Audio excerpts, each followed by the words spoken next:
Os primeiros raios de sol começavam a dourar a Praça da Matriz de Feira de Santana, quando Joaquim Silva caminhava pela calçada irregular, carregando sua única posse de valor. O livro desgastado, com as páginas amareladas pelo tempo e pela umidade, descansava contra seu peito magro como um escudo protetor.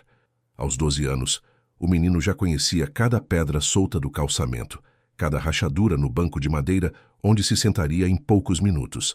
7 horas da manhã. Sempre 7 horas da manhã. Joaquim acomodou-se no banco que ficava exatamente no centro da praça, de frente para a igreja matriz. Suas roupas remendadas contavam uma história de necessidade e cuidado, cada buraco costurado com linha de cores diferentes, cada remendo aplicado com a paciência de quem não pode desperdiçar nada. Os pés descalços, calejados e poeirentos, balançavam livres enquanto ele abria a Bíblia na página que havia marcado no dia anterior. A voz baixa e melodiosa cortava o silêncio matinal enquanto lia os versículos em voz alta, como se fosse uma conversa particular com alguém que não estava ali. Os comerciantes que chegavam cedo para abrir suas lojas já conheciam aquele ritual. Alguns sorriram com ternura, outros passavam apressados demais para notar, mas todos já haviam se acostumado com a presença daquele menino que parecia fazer parte da paisagem. Do outro lado da praça, dentro de um carro importado com vidros escuros e ar-condicionado funcionando, outro menino de 12 anos observava a cena com curiosidade crescente. Mateus Figueiredo ajustou-se no banco de couro e baixou o vidro alguns centímetros, o suficiente para ouvir a voz distante que recitava palavras que ele não conseguia compreender completamente. 3 semanas. Eram exatamente 3 semanas que Mateus notava aquela rotina durante o trajeto para a escola particular. Sempre o mesmo menino, sempre o mesmo banco, sempre a mesma hora. A princípio havia pensado que fosse coincidência, mas agora tinha certeza de que se tratava de algo deliberado, quase ritualístico. Mateus olhou para o motorista da família, seu Benedito, um homem de 50 anos que conhecia cada rua de Feira de Santana como as linhas de sua própria mão. Seu Benedito, o senhor conhece aquele menino ali? O motorista seguiu o olhar de Mateus através do retrovisor e assentiu lentamente. Conheço sim, menino Mateus. É o Joaquim. Aparece aqui todo dia na mesma hora há uns 3 anos. Dizem que a mãe dele sumiu e ele fica aí esperando ela voltar. Sumiu como? Ninguém sabe direito. Uma hora estava aqui, outra hora não estava mais. Deixou o menino e nunca mais apareceu. Tem gente que diz que ela arrumou algum trabalho longe e foi embora. Tem outros que acham que aconteceu alguma coisa ruim. Mateus sentiu um aperto no peito. Tentou imaginar como seria acordar todos os dias sem saber onde estava sua mãe, sem ter a certeza de que ela voltaria para casa no final do dia. A ideia lhe pareceu tão absurda quanto dolorosa. Onde ele mora? Ah, esse menino. Ele se vira como pode. Às vezes dorme na casa de algum conhecido, às vezes na própria praça. Mas é um menino bom, educado. Nunca vi ele pedindo nada a ninguém, trabalha catando lata, fazendo uns biscates aqui e ali. O carro começou a se mover novamente, mas Mateus não conseguiu tirar os olhos do banco onde Joaquim permanecia concentrado em sua leitura. Havia algo na postura do menino, na forma como segurava o livro, que transmitia uma determinação que Mateus nunca havia sentido em sua própria vida. Tudo sempre havia sido fácil demais para ele. Escola particular, casa com piscina, empregados, roupas novas toda semana, comida farta na mesa. Nunca havia precisado esperar por nada, muito menos por alguém que poderia nunca mais voltar. Durante todo o trajeto até a escola, Mateus não conseguiu se concentrar em mais nada. As aulas passaram como um borrão de informações que entravam por um ouvido e saíam pelo outro. Matemática, português, ciências, história. Tudo parecia insignificante comparado àquela imagem do menino na praça, lendo sozinho enquanto o mundo despertava ao seu redor. No intervalo, enquanto comia o lanche preparado pela cozinheira da casa, Mateus tentou conversar com os colegas sobre o que havia visto, mas nenhum deles pareceu interessado. Estavam mais preocupados com o novo jogo que havia chegado às lojas ou com a festa de aniversário que aconteceria no fim de semana. Mateus percebeu pela primeira vez como sua realidade era diferente da maioria das pessoas que viviam na mesma cidade. O caminho de volta para casa foi ainda mais ansioso. Mateus pressionou o rosto contra o vidro do carro, esperando ver se Joaquim ainda estaria na praça, mas o banco estava vazio. Apenas algumas pombas ciscavam migalhas de pão que alguém havia espalhado pelo chão.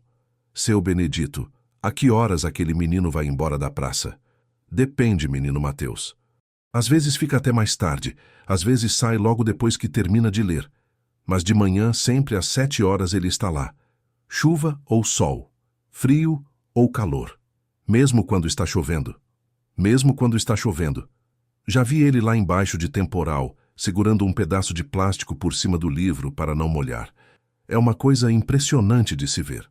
Naquela noite, durante o jantar na sala de jantar da mansão da família, Mateus mal tocou na comida que a cozinheira havia preparado. A mesa grande de madeira maciça comportava facilmente 8 pessoas, mas apenas 3 estavam sentadas. Ele, seu pai Edmundo e sua mãe Lúcia. O silêncio era cortado apenas pelo ruído dos talheres contra os pratos de porcelana e pelo som distante da televisão na sala.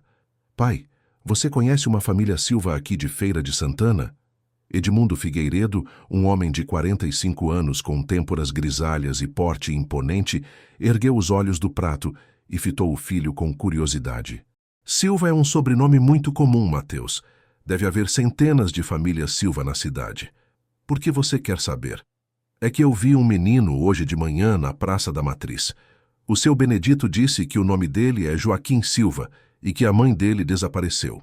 Lúcia Figueiredo, uma mulher elegante de 40 anos, parou de cortar a carne e olhou para o filho com uma expressão preocupada. Meu filho, por que você está se interessando por isso? Não é bom ficar pensando nessas coisas tristes. Mas eu quero entender, mãe. Como é que uma mãe simplesmente desaparece e deixa o filho sozinho? Edmundo tossiu levemente e trocou um olhar rápido com a esposa antes de responder. Mateus, infelizmente essas coisas acontecem. Às vezes as pessoas passam por dificuldades muito grandes e tomam decisões que não são as melhores. Mas não é da nossa conta nos envolvermos nisso.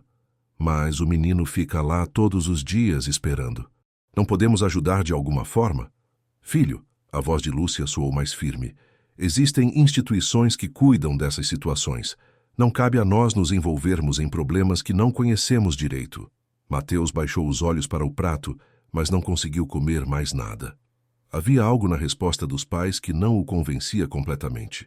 Não era exatamente o que eles haviam dito, mas a forma como haviam dito, como se estivessem escondendo alguma coisa ou simplesmente preferissem não pensar no assunto.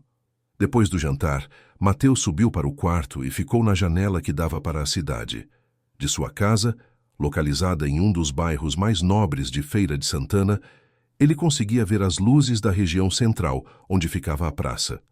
Imaginou Joaquim em algum lugar por ali, talvez dormindo ao relento, talvez abrigado em alguma casa de conhecidos, mas certamente sozinho e com aquela Bíblia como única companhia. Na manhã seguinte, Mateus acordou mais cedo que o habitual e pediu ao seu Benedito que passasse pela praça alguns minutos antes do horário usual. Queria observar Joaquim chegando, entender melhor aquela rotina que o intrigava tanto. Eram 6h50 quando chegaram à praça. O banco estava vazio, mas Mateus pode ver uma figura pequena caminhando lentamente pela rua lateral.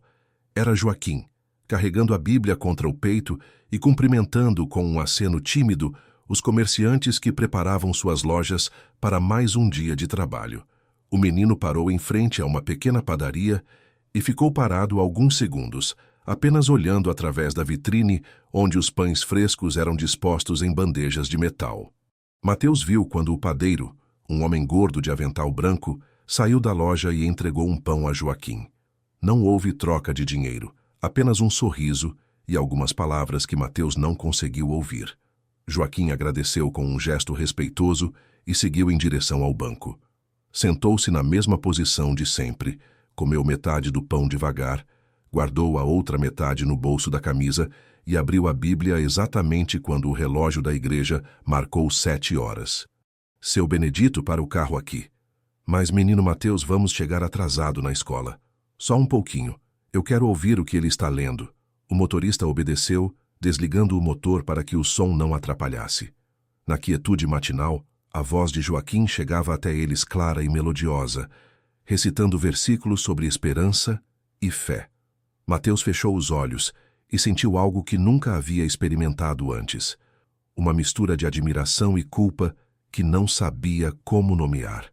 Quando finalmente chegaram à escola, Mateus estava decidido. Não sabia exatamente como ou quando, mas precisava conhecer Joaquim Silva pessoalmente. Havia algo naquele menino, naquela determinação silenciosa, naquela fé inabalável que o tocava profundamente e despertava questões sobre sua própria vida que nunca havia se permitido fazer. Durante toda aquela semana, a rotina se repetiu. Mateus passava pela praça, observava Joaquim em seu ritual matinal e seguia para a escola com a cabeça cheia de perguntas. No final da sexta-feira, tomou uma decisão que mudaria os rumos de ambas as vidas para sempre. Na segunda-feira seguinte, Mateus acordou com uma determinação que surpreendeu até a ele mesmo. Durante todo o fim de semana, havia pensado no encontro que planejava, ensaiando mentalmente as palavras que diria, imaginando como seria a reação de Joaquim. Vestiu-se rapidamente e desceu para tomar café da manhã, tentando aparentar naturalidade diante dos pais. Seu Benedito, hoje eu quero descer do carro na praça. Vou caminhar até a escola. O motorista olhou pelo retrovisor, surpreso com o pedido incomum. Tem certeza, menino Mateus? É um pouquinho longe para ir a pé. Tenho certeza. E não precisa se preocupar. Eu conheço o caminho. Quando chegaram à praça, já eram 7h05 da manhã. Joaquim estava no banco, concentrado em sua leitura, mas desta vez parecia mais agitado que o habitual. Suas mãos tremiam levemente enquanto segurava o livro, e Mateus notou que ele olhava ao redor com mais frequência, como se estivesse esperando por algo ou alguém. Mateus desceu do carro e pediu ao seu Benedito que fosse embora. Ficou parado a alguns metros distante do banco, reunindo coragem para se aproximar. Não sabia exatamente por que estava tão nervoso. Afinal, era apenas outro menino da sua idade, mas havia algo na seriedade de Joaquim, na forma como ele tratava aquele momento como algo sagrado, que fazia Mateus se sentir como um intruso. Finalmente, deu alguns passos em direção ao banco. Joaquim ergueu os olhos da Bíblia e o fitou com curiosidade, mas sem hostilidade. Os dois meninos se observaram em silêncio por alguns segundos antes que Mateus encontrasse a voz. Oi. Eu sou Mateus. Oi. A voz de Joaquim era baixa, cautelosa. Eu sou Joaquim. Eu te vejo aqui todos os dias quando passo para ir à escola. Sempre no mesmo horário, sempre lendo o mesmo livro. Joaquim fechou a Bíblia devagar, colocando o dedo entre as páginas para não perder o lugar onde havia parado. É uma promessa que eu fiz, disse simplesmente. Promessa para quem? Joaquim hesitou. Seus olhos, que Mateus agora podia ver de perto, eram de um castanho profundo e melancólico. Pareceram avaliar se podia confiar naquele menino bem vestido que havia aparecido do nada. Para minha mãe. O seu Benedito me disse que ela não está aqui. Ela foi procurar trabalho. Disse que ia voltar logo. Joaquim abriu o livro novamente, claramente desconfortável com o rumo da conversa. Quando foi isso? Faz 3 anos, 2 meses e 17 dias. A precisão da resposta fez Mateus engolir em seco. Ele se sentou na outra extremidade do banco, mantendo uma distância respeitosa. E você espera aqui todos os dias desde então? Não todos os dias. No começo eu esperava o dia todo. Depois percebi que ela disse que voltaria de manhã, antes de eu ir para a escola. Então comecei a vir só de manhã, sempre na mesma hora que ela saía para trabalhar. Que hora era essa? 7 horas. Ela trabalhava numa casa de família no centro da cidade. Saía sempre às 7 horas da manhã. Mateus observou Joaquim retomar a leitura, mas notou que ele não estava realmente se concentrando nas palavras. Seus olhos dançavam pela página sem o foco habitual. Posso perguntar o que você está lendo? Salmos. Minha mãe gostava dos salmos. Dizia que eles davam força para enfrentar os dias difíceis. Você sabe ler bem assim desde pequeno? Minha mãe me ensinou. Ela estudou até a 8ª série. Queria que eu estudasse mais que ela. Dizia que a educação era a única coisa que ninguém podia roubar de mim. A simplicidade e a dignidade nas palavras de Joaquim tocaram Mateus de uma forma que ele não esperava. Pensou na própria mãe, sempre preocupada com festas sociais e aparências, raramente falando sobre coisas verdadeiramente importantes. Você vai à escola? Não mais. Quando minha mãe sumiu, eu tentei continuar, mas não tinha quem cuidasse dos papéis, das mensalidades, essas coisas, e eu precisava trabalhar para comer. Em que você trabalha? Cato latas, limpo carros no semáforo, ajudo a descarregar caminhão no mercado. Qualquer coisa honesta que aparecer. Mateus ficou em silêncio por alguns minutos, observando o movimento da praça. Comerciantes abrindo suas lojas, pessoas caminhando apressadas para o trabalho, crianças indo para a escola. A vida seguindo seu curso normal, enquanto Joaquim permanecia ali, fiel a uma promessa feita a alguém que talvez nunca mais voltasse.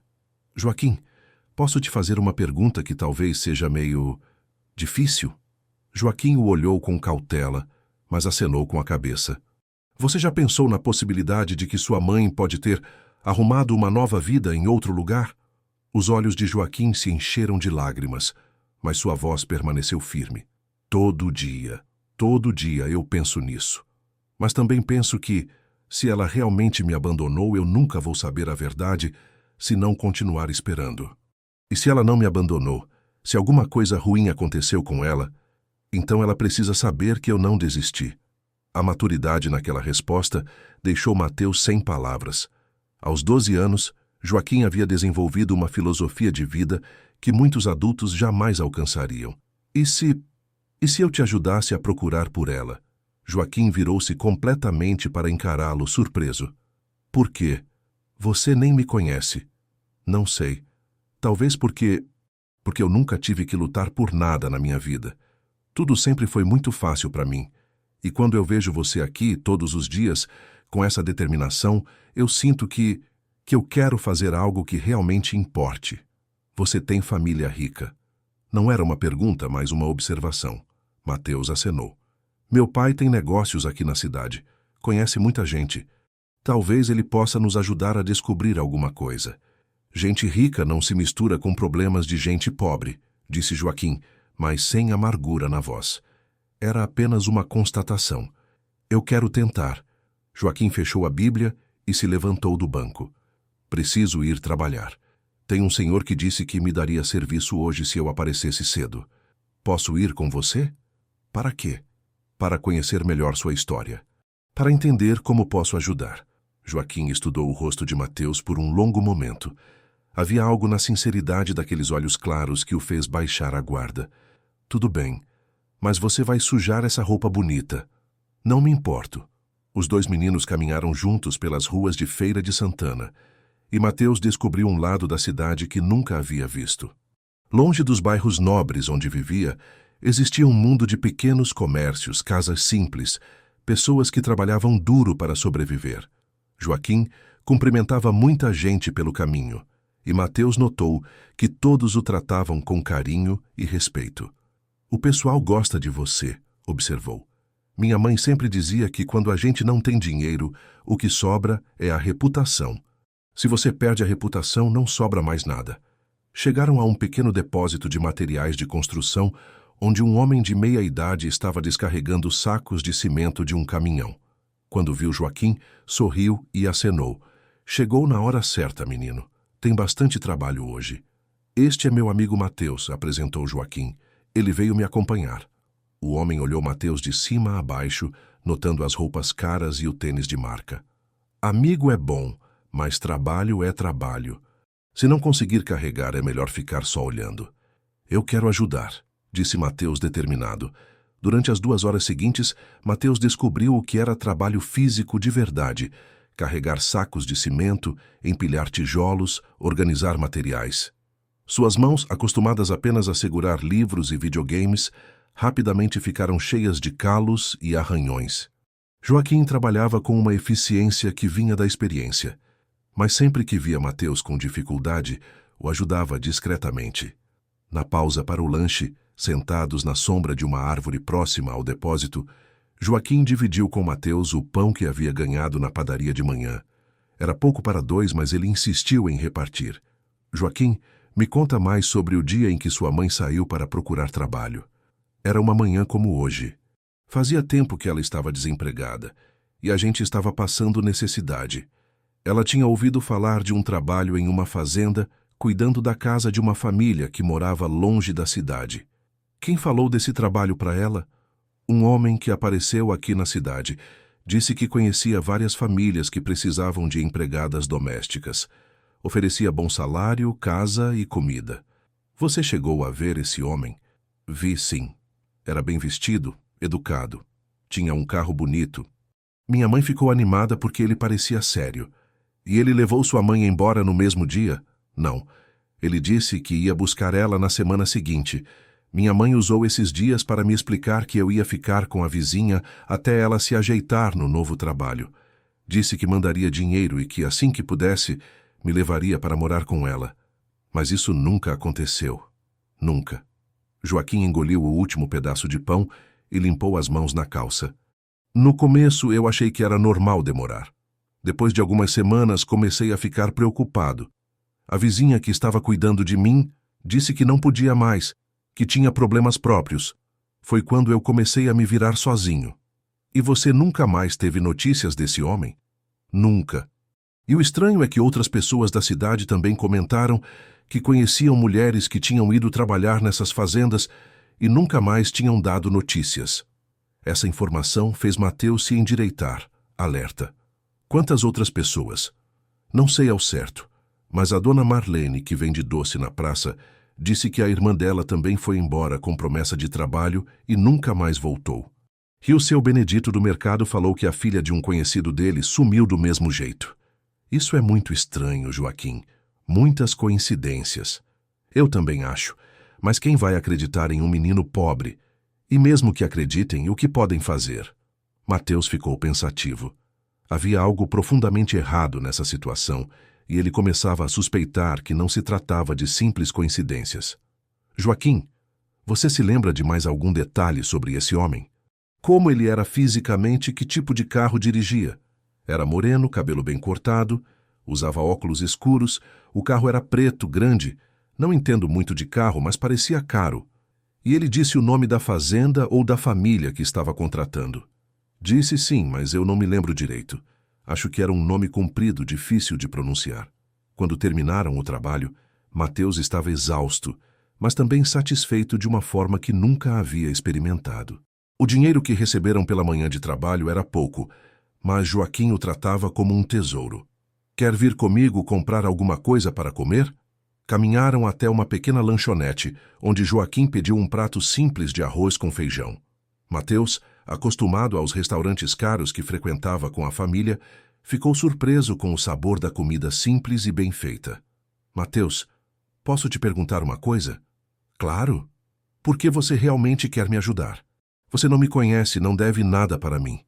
Mateus mastigou devagar, pensando na resposta.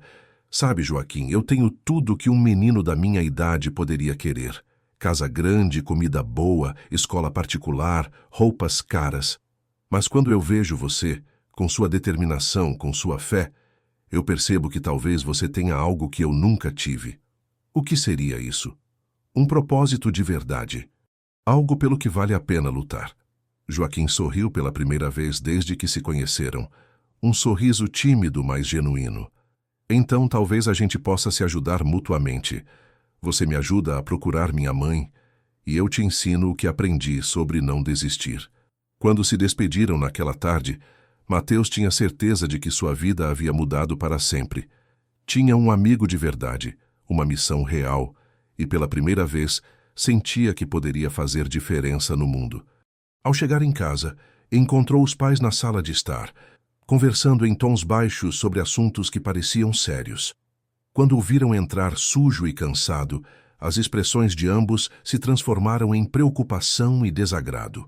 Lúcia Figueiredo levantou-se da poltrona de veludo com uma expressão de choque que rapidamente se transformou em indignação. Seus olhos percorreram o filho de cima a baixo, registrando cada mancha de sujeira na camisa antes branca, os arranhões nas mãos, o suor que ainda brilhava na testa de Mateus. Mateus, o que aconteceu com você? Onde você esteve?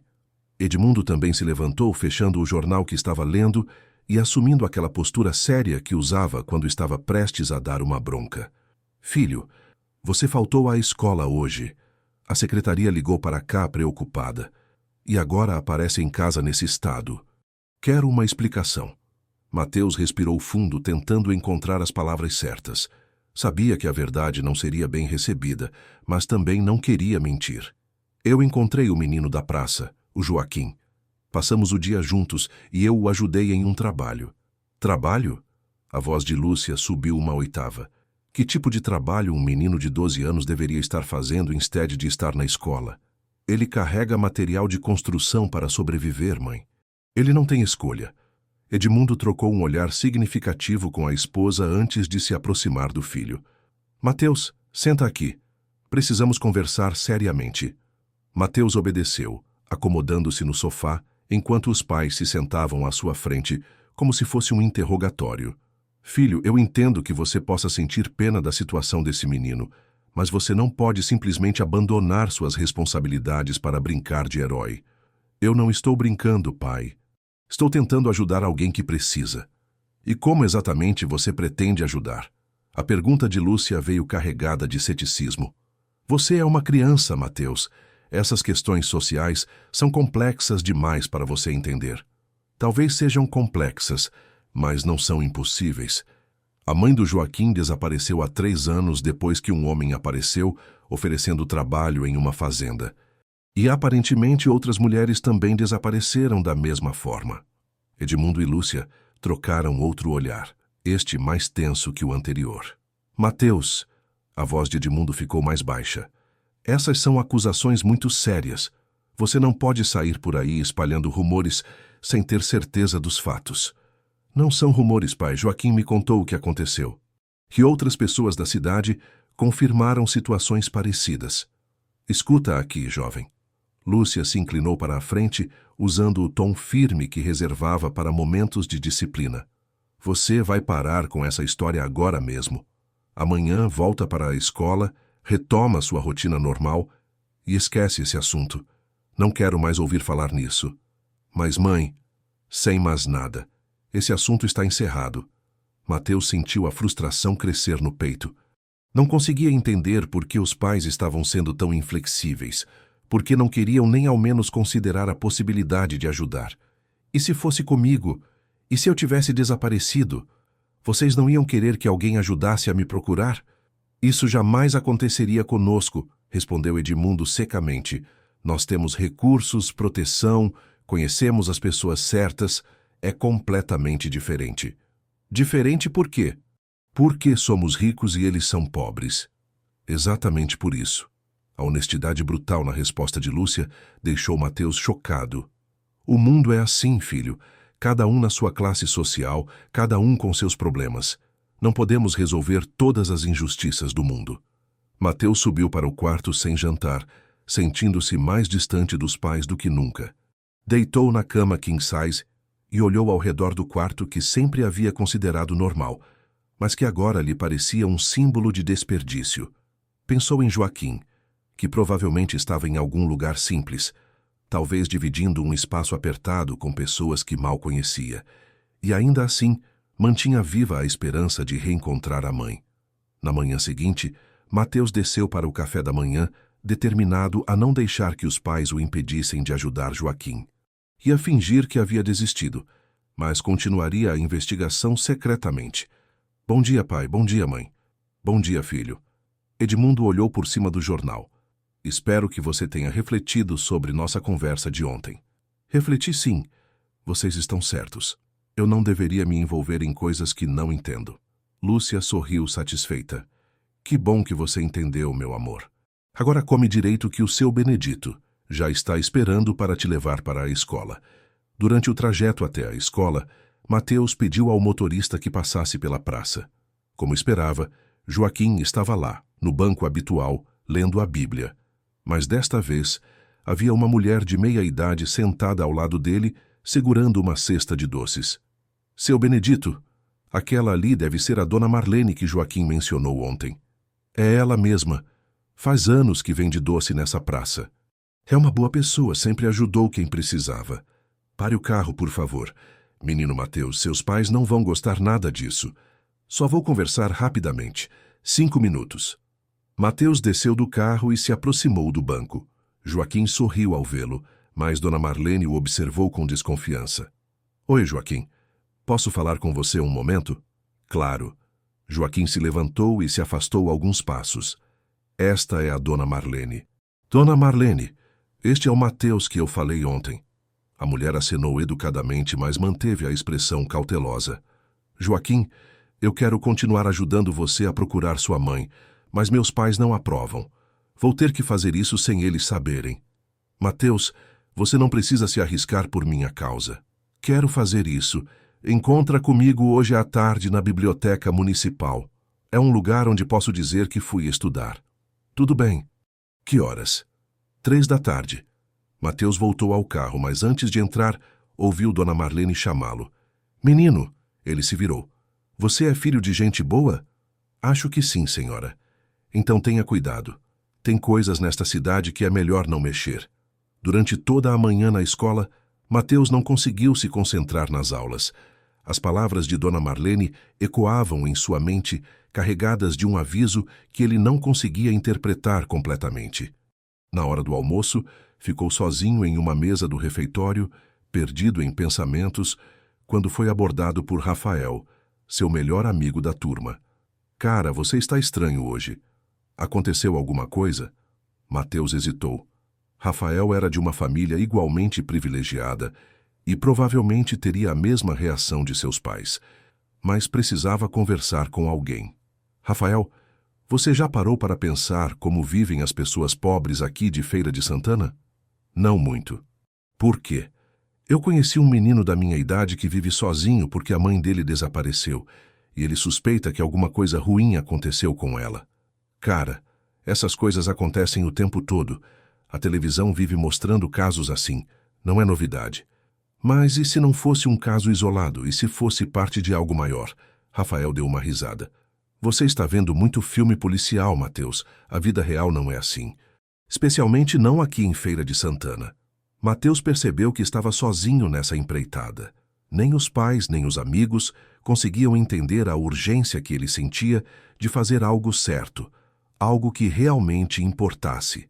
Às 3 horas da tarde, chegou à biblioteca municipal, um prédio antigo no centro da cidade, que abrigava uma coleção modesta de livros e algumas mesas de estudo. Joaquim já estava lá, folheando um livro de história do Brasil. Como você conseguiu sair do trabalho? Disse para o seu Antônio que tinha que resolver uma coisa importante. Ele é compreensivo.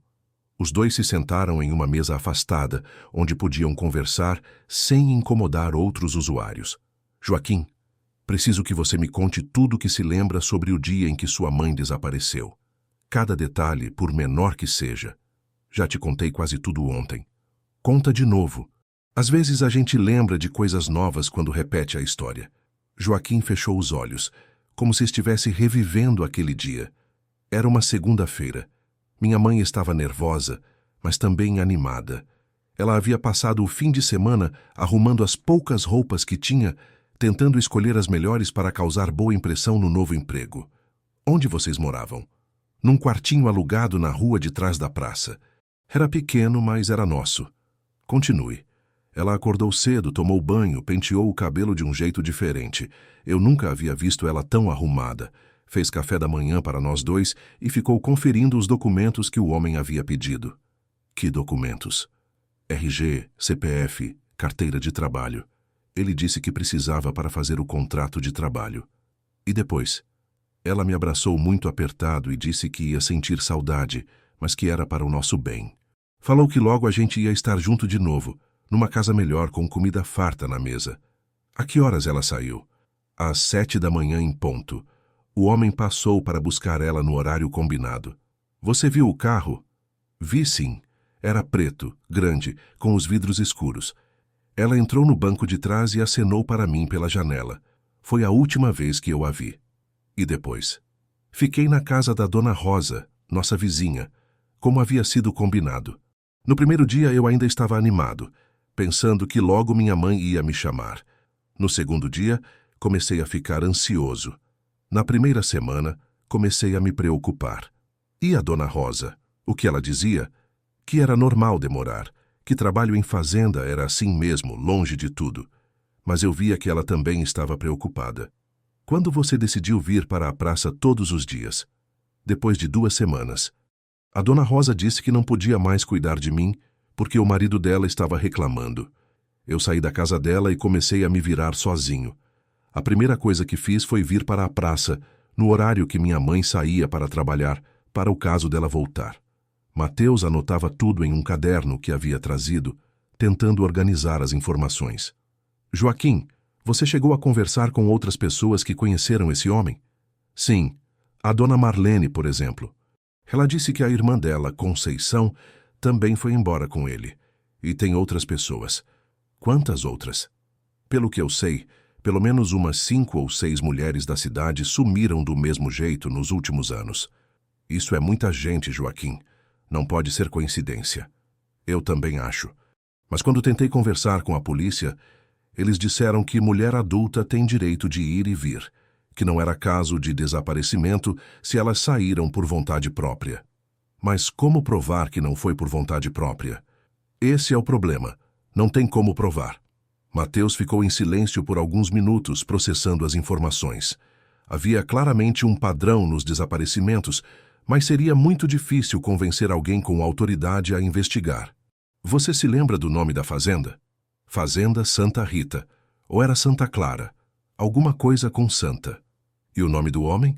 Ele se apresentou como Dr. Carlos. Disse que era procurador de várias famílias rurais da região. Joaquim, vou tentar descobrir mais informações sobre essa tal fazenda. Meu pai conhece muita gente. Pode ser que alguém saiba alguma coisa. Mas você não disse que seus pais proibiram você de se envolver nisso? Proibiram. Por isso vou ter que ser esperto.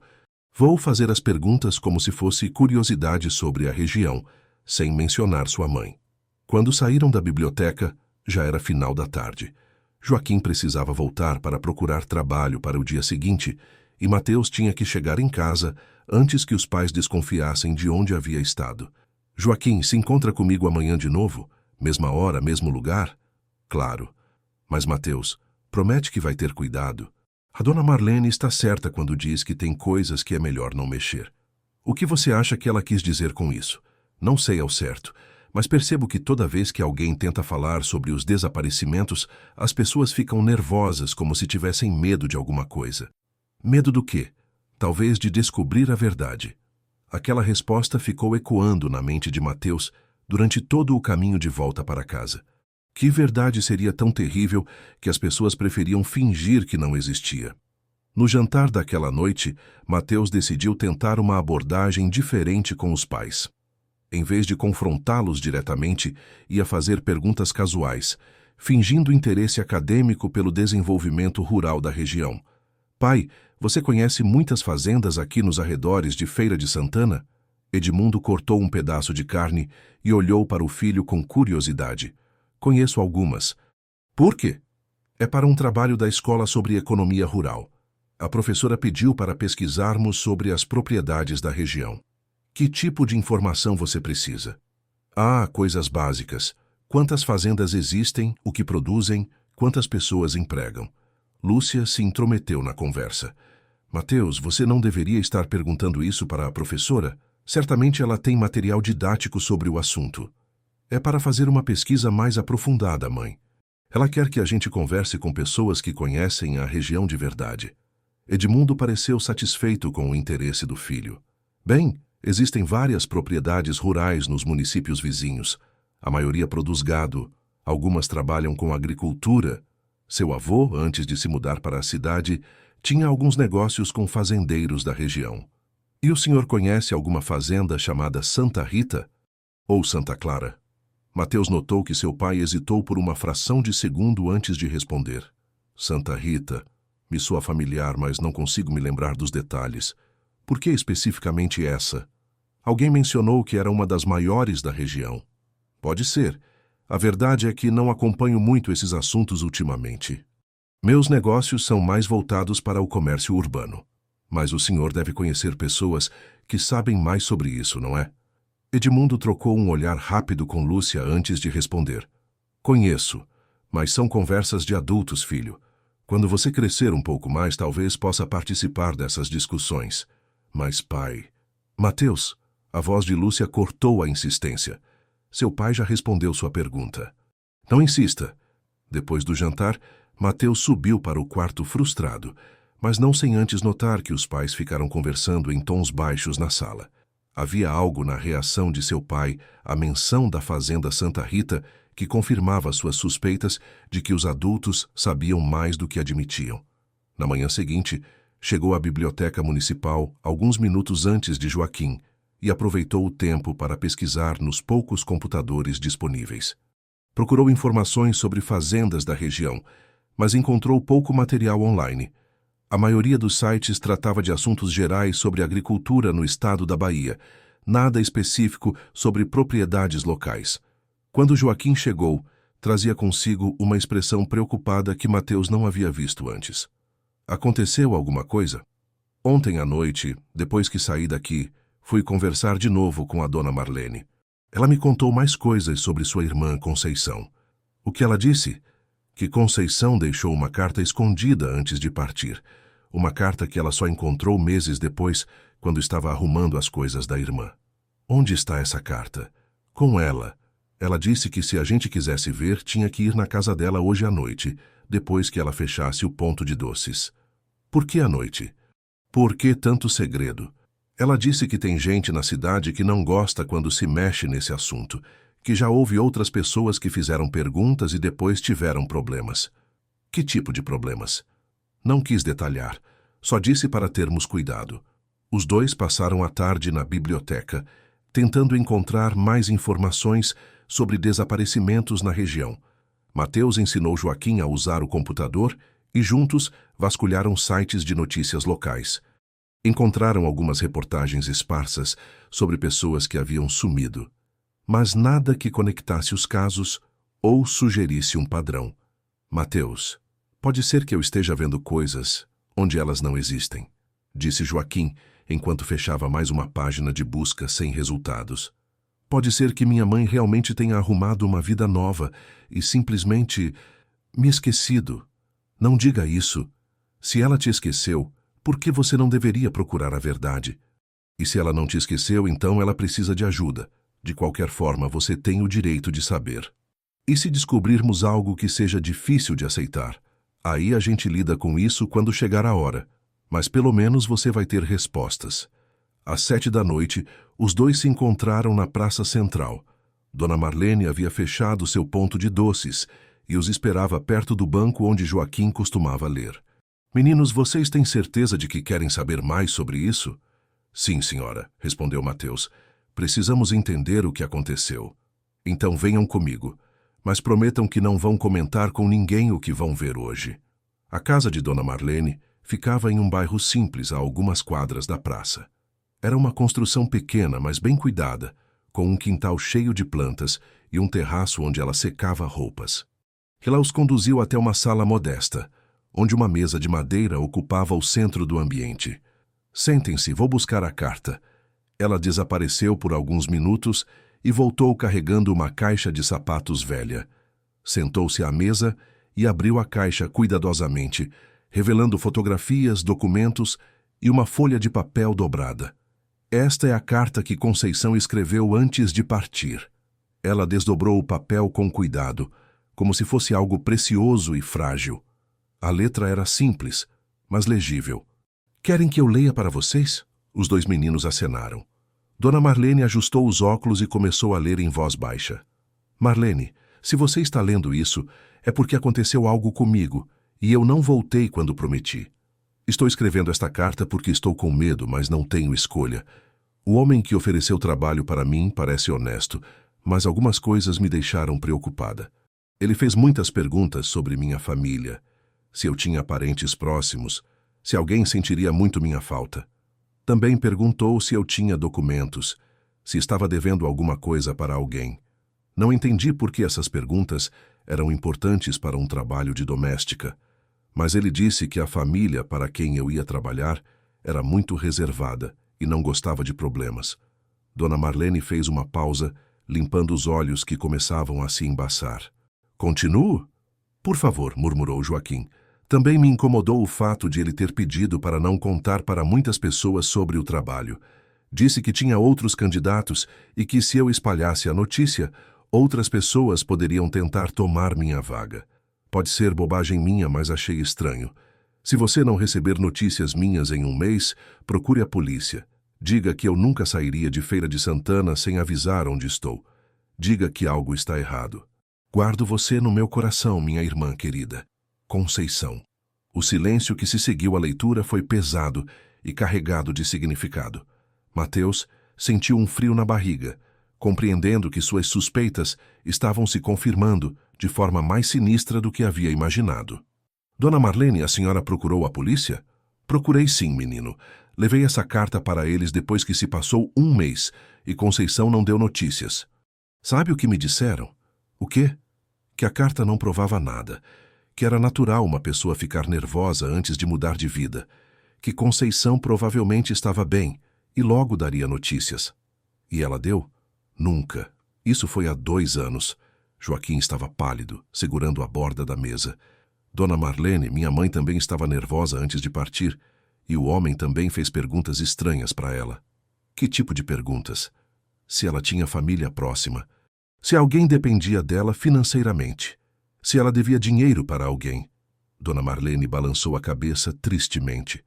É o mesmo padrão, menino. O mesmo padrão que eu ouvi de outras famílias.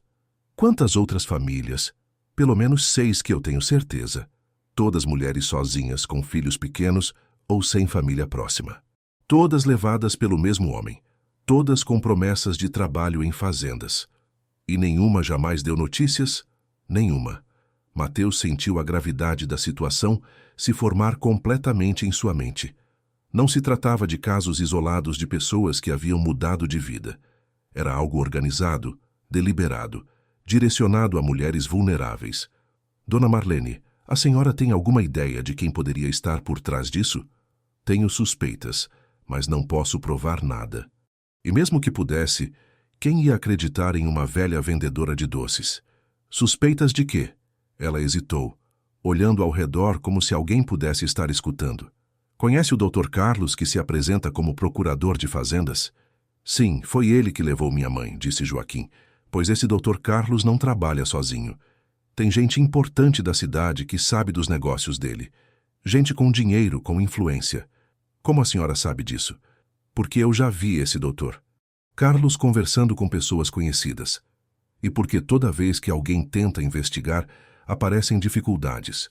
Problemas no trabalho, pressão para ficar quieto, às vezes até ameaças. Que tipo de ameaças? O tipo que faz as pessoas mudarem de assunto quando alguém pergunta sobre os desaparecimentos. Mateus e Joaquim trocaram um olhar preocupado. Estavam lidando com algo muito maior e mais perigoso do que haviam imaginado. Dona Marlene, a senhora acha que essas mulheres ainda estão vivas? Não sei, menino. Espero que sim, mas onde elas estão? Por que nunca mandaram uma carta, um recado? Por que nunca tentaram voltar para casa? Talvez não possam, sussurrou Joaquim. É isso que me deixa sem dormir à noite, confessou Dona Marlene. Pensar que minha irmã pode estar em algum lugar, precisando de ajuda, e eu aqui sem poder fazer nada. Mas agora a gente pode fazer alguma coisa, disse Mateus com determinação.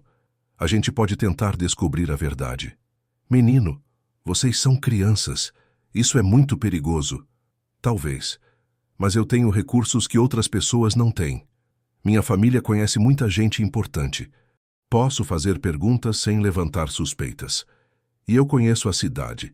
Sei falar com as pessoas simples. Sei onde conseguir informações, acrescentou Joaquim. Dona Marlene os observou em silêncio por um longo momento. Se vocês realmente querem tentar, vou ajudar no que puder. Mas prometam que vão ter muito cuidado. Se essa gente perceber que vocês estão investigando, o que pode acontecer? Vocês podem se tornar os próximos a desaparecer. Quando saíram da casa de Dona Marlene, já era noite fechada. Caminharam em silêncio pelas ruas até chegarem à praça, onde se despediriam. Joaquim, agora eu tenho certeza de que sua mãe não te abandonou. Ela está em perigo e a gente precisa ajudá-la. Como? Por onde começamos? Vamos descobrir quem é esse Dr. Carlos. Vamos encontrar a tal Fazenda Santa Rita. E vamos descobrir quem são as pessoas importantes que estão protegendo essa operação. E como vamos fazer isso sem que ninguém desconfie? Mateus pensou por um momento. Você disse que outras mulheres da cidade desapareceram da mesma forma. Precisamos conversar com as famílias delas, discretamente, coletar o máximo de informações possível. Pode dar certo. As pessoas confiam mais em criança. Exato. E se conseguirmos juntar evidências suficientes, talvez consigamos convencer alguém com autoridade de verdade a investigar. Quando Mateus chegou em casa naquela noite, encontrou os pais assistindo televisão na sala. Cumprimentou-os normalmente e subiu para o quarto, mas não antes de notar que eles interromperam a conversa quando o viram chegar. Deitado na cama, olhando para o teto, Mateus refletiu sobre tudo o que havia descoberto. Sua vida privilegiada e protegida estava sendo confrontada com uma realidade sombria que existia bem debaixo de seu nariz. Mulheres pobres e vulneráveis estavam sendo exploradas ou coisa pior, e as autoridades faziam vista grossa. Mas ele e Joaquim não iam desistir. Iam encontrar a verdade, custe o que custasse. Na manhã seguinte, Mateus acordou com uma ideia clara. Precisava de uma desculpa plausível para passar mais tempo na cidade, longe da supervisão dos pais, e havia encontrado a solução perfeita. Durante o café da manhã, apresentou sua proposta. Pai, mãe, eu estava pensando em fazer um trabalho voluntário. Edmundo e Lúcia trocaram um olhar surpreso. Trabalho voluntário? Perguntou Lúcia. Que tipo de trabalho? Na biblioteca municipal. Eles precisam de ajuda para catalogar livros e organizar o arquivo. Seria apenas algumas horas por dia depois da escola. Isso é uma ideia interessante, comentou Edmundo. Atividades comunitárias ficam bem no currículo quando você for se candidatar para uma universidade. Exato. E além disso, eu posso aprender mais sobre a história da cidade para aquele trabalho da escola que eu mencionei. Lúcia pareceu menos entusiasmada. Meu filho, você tem certeza de que isso é adequado? Esse tipo de lugar atrai todo tipo de pessoa. Mãe, é uma biblioteca pública. Que tipo de problema eu poderia ter numa biblioteca? Ela está certa em se preocupar, disse Edmundo.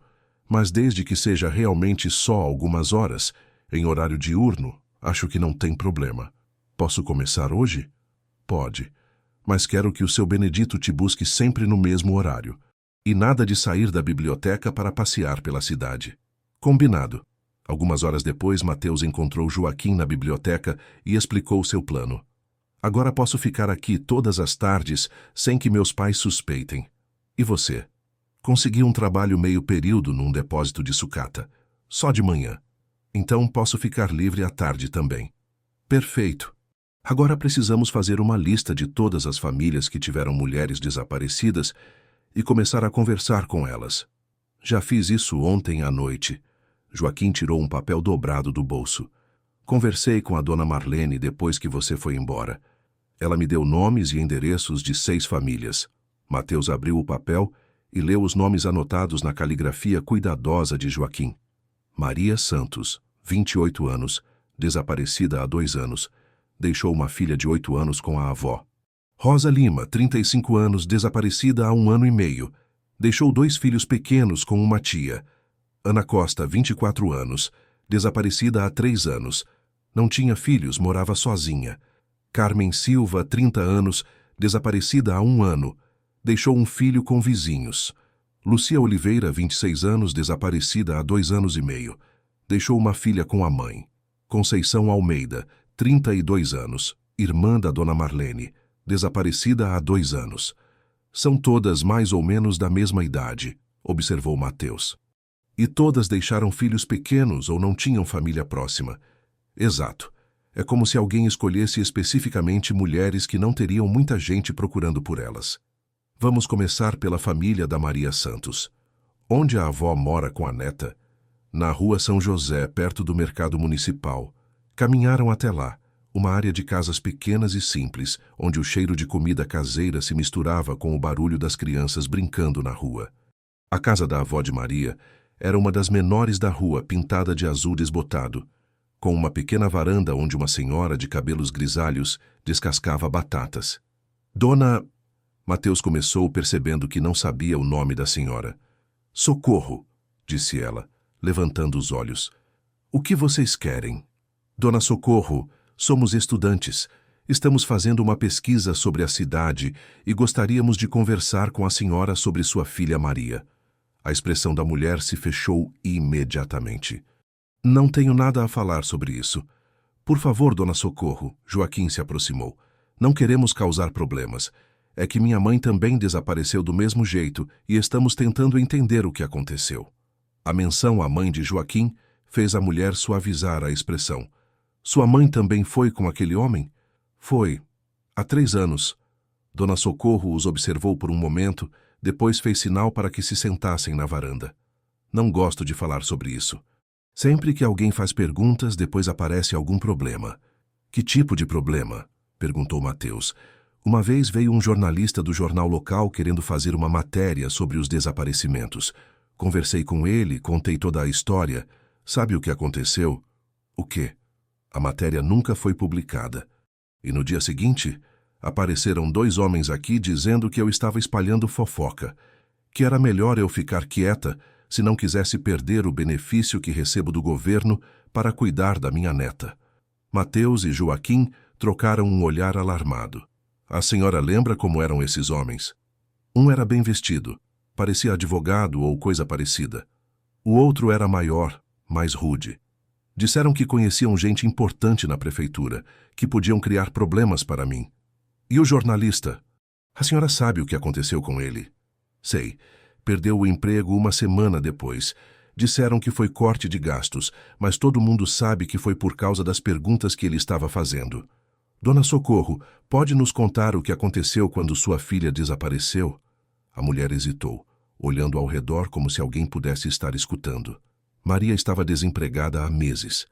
A gente estava passando necessidade, eu com minha aposentadoria pequenininha tentando sustentar ela e minha neta. Quando aquele homem apareceu oferecendo trabalho, pareceu uma bênção. Como ele soube que sua filha estava procurando emprego?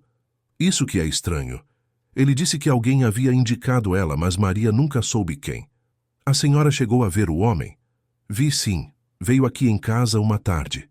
Bem apresentado, educado, tinha carro bonito. Disse que representava uma família rica, que precisava de empregada doméstica para uma fazenda. Ele deu algum detalhe sobre a fazenda? Falou que ficava no interior, que a família era muito reservada, que pagavam bem, mas exigiam dedicação total. Disse que Maria teria que ficar lá direto, só sairia nos fins de semana. E depois que ela foi embora? No começo eu não me preocupei. Até fiquei feliz pensando que ela estava empregada, ganhando dinheiro bom. Mas quando se passou 1 mês e ela não veio nem mandou notícia, eu comecei a ficar aflita. A senhora procurou ajuda? Procurei a polícia, mas eles disseram a mesma coisa que disseram para todo mundo. Que adulto tem direito de ir e vir, que não era caso de desaparecimento. E a neta da senhora, como ela reagiu? Dona Socorro apontou para dentro de casa, onde uma menina de uns 10 anos fazia lição de casa na mesa da cozinha. Isabela ainda pergunta pela mãe. Eu digo que ela foi trabalhar longe, mas que vai voltar. Não tenho coragem de falar outra coisa. A senhora acha que sua filha está viva? Quero acreditar que sim. Mas se ela estivesse viva, por que nunca mandou nenhum recado? Porque nunca tentou falar com a filha. A conversa foi interrompida pela chegada de Isabela na varanda. A menina era magra, tinha olhos grandes e tristes, e se escondia atrás da avó quando viu os 2 meninos. Vovó, quem são eles? São amigos, minha filha. Estão fazendo um trabalho da escola. Isabela os observou com curiosidade. Depois perguntou inocentemente. Vocês conheceram minha mãe? Joaquim se ajoelhou na altura da menina. Não conheci sua mãe, Isabela, mas minha mãe também foi trabalhar longe e não voltou ainda. A sua mãe também foi com o homem do carro preto? Foi. Ela também prometeu que ia voltar? Prometeu. Isabela ficou pensativa por um momento. Vovó diz que minha mãe vai voltar. Você acha que as nossas mães estão no mesmo lugar? A pergunta inocente da criança foi como uma punhalada no coração de Joaquim. Mateus viu os olhos do amigo se encherem de lágrimas. Não sei, Isabela, mas estamos tentando descobrir. Quando saíram da casa de Dona Socorro, Joaquim estava visivelmente abalado. Mateus, e se a gente descobrir que elas estão... que algo terrível aconteceu com elas? Então, pelo menos, a gente vai saber a verdade. E quem fez isso vai ter que pagar. Mas e as crianças? E se descobrirmos que elas nunca vão ver as mães de volta? Joaquim, essas crianças já estão sofrendo. Pelo menos se descobrirmos a verdade, elas podem ter algum tipo de fechamento. E talvez a gente possa evitar que outras mães desapareçam. Passaram o resto da tarde visitando mais 2 famílias. As histórias eram assustadoramente similares. Mulheres desesperadas por trabalho, abordadas por um homem bem vestido que oferecia emprego em fazendas rurais, promessas de bom salário e condições de trabalho. E depois, o desaparecimento total. Em todas as casas, encontraram o mesmo padrão. Famílias pobres que tentaram procurar ajuda oficial e foram desencorajadas ou ignoradas. Pessoas que tentaram investigar por conta própria e sofreram algum tipo de pressão para parar. Isso está ficando cada vez mais claro, disse Mateus quando voltaram para a biblioteca no final da tarde. Existe uma operação organizada para sequestrar mulheres pobres e tem gente poderosa protegendo essa operação. A pergunta é, o que estão fazendo com essas mulheres? Não sei, mas seja o que for, é algo que precisa ser mantido em segredo absoluto. Mateus, estou com medo. Medo do quê? Medo do que vamos encontrar. Medo de que nossa investigação coloque outras pessoas em perigo. Medo de que a gente não seja forte o suficiente para lidar com o que está por vir. Mateus colocou a mão no ombro do amigo. Joaquim, quando eu te vi na praça lendo a Bíblia todos os dias, esperando sua mãe voltar, sabe o que eu pensei? O quê? Pensei que você era a pessoa mais corajosa que eu já tinha conhecido. Você não desistiu durante 3 anos. Não vai desistir agora? E você? Por que está arriscando tudo por uma pessoa que nem conhece? Mateus pensou na pergunta por um momento. Porque durante toda a minha vida, tudo foi muito fácil para mim. Nunca precisei lutar por nada. Nunca precisei ser corajoso de verdade. Quando conheci você, percebi que queria ser o tipo de pessoa que luta pelo que é certo, mesmo quando é difícil. E se a gente descobrir coisas que podem colocar nossas próprias vidas em risco? Então a gente lida com isso quando chegar a hora. Mas não podemos desistir agora. Tem muita gente dependendo da verdade que só a gente está procurando. Quando seu Benedito veio buscar Mateus na biblioteca, o menino subiu no carro com a mente fervilhando de planos. Precisavam de mais informações sobre o tal Dr. Carlos. Precisavam descobrir onde ficava exatamente a fazenda Santa Rita. E, mais importante, precisavam identificar quem eram as pessoas influentes que estavam protegendo essa operação. Seu Benedito, posso te fazer uma pergunta? Claro, menino Mateus. O senhor conhece um homem chamado Dr. Carlos, um que trabalha com fazendas da região? Mateus notou que o motorista ficou tenso, suas mãos apertando o volante. Por que você quer saber isso, menino? É para aquele trabalho da escola que eu mencionei. Mateus, a voz de seu Benedito ficou séria. Tem coisas nesta cidade que é melhor não mexer. Principalmente para um menino da sua idade. Mas o senhor conhece esse homem? Já ouvi falar, e o pouco que ouvi não foi coisa boa. O que o senhor ouviu? Seu Benedito olhou pelo retrovisor, verificando se não estava sendo seguido. Depois baixou a voz. Ouvi que ele anda com gente perigosa. Gente que não gosta quando fazem muitas perguntas. Que tipo de gente? O tipo que tem influência na polícia, na prefeitura, no judiciário. O tipo que pode fazer uma pessoa sumir sem deixar rastro. A resposta de seu Benedito confirmou as piores suspeitas de Mateus. Eles estavam lidando com uma conspiração que envolvia autoridades locais, o que explicava por que nenhuma investigação oficial havia prosperado. Seu Benedito, se o senhor soubesse de uma injustiça muito grande acontecendo na cidade, mas soubesse que denunciar seria perigoso, o que faria? O motorista ficou em silêncio por um longo momento antes de responder. Menino Mateus, às vezes a coragem não está em enfrentar o perigo. Às vezes está em ser esperto o suficiente para encontrar uma forma de fazer a coisa certa sem se destruir no processo. O que isso significa? Significa que, Se você realmente quer justiça, precisa ser mais inteligente que os bandidos. Precisa reunir evidências que eles não possam negar ou esconder. E precisa encontrar alguém com poder de verdade para ajudar. Alguém que não esteja envolvido na sujeira. Quando chegaram em casa, Mateus subiu direto para o quarto. Precisava pensar em uma estratégia mais sofisticada. Até agora, eles tinham coletado testemunhos e suspeitas, mas não evidências concretas. Precisavam de algo mais sólido, algo que pudesse ser usado para forçar uma investigação real. E ele começava a ter uma ideia de como conseguir isso. A ideia de Mateus era arriscada, mas poderia ser sua única chance de conseguir evidências concretas. Durante toda a noite, ele elaborou um plano que envolveria usar sua própria posição social como isca. Se conseguisse se passar por alguém interessado nos negócios do Dr. Carlos, talvez pudesse descobrir detalhes importantes sobre a operação. Na manhã seguinte, enquanto tomava café da manhã, observou os pais com atenção renovada. A reação de seu pai quando ele havia mencionado a Fazenda Santa Rita não havia sido natural. Havia algo ali que precisava investigar. Pai, aquele trabalho da escola está ficando bem interessante. Descobri que a economia rural da região é mais complexa do que eu imaginava. Edmundo levantou os olhos do jornal. Que tipo de complexidade? Bem, parece que algumas fazendas trabalham com mais do que agricultura ou pecuária. Tem alguns negócios que não estão muito claros nos registros oficiais. Mateus observou a reação do pai cuidadosamente. Edmundo trocou um olhar rápido com Lúcia antes de responder. Filho, economia rural sempre teve aspectos informais. Nem tudo é registrado oficialmente. Entendi, mas deve ser interessante conhecer de perto esse tipo de operação. O senhor acha que algum dos seus conhecidos poderia me mostrar uma dessas fazendas? Mateus, a voz de Lúcia soou alarmada. Acho melhor você se limitar à pesquisa bibliográfica. Não é adequado um menino da sua idade ficar visitando propriedades rurais. Por que não, mãe? É só para ver como funciona. Porque pode ser perigoso. Tem animais, máquinas, é um ambiente inadequado para crianças. Mas eu estaria acompanhado.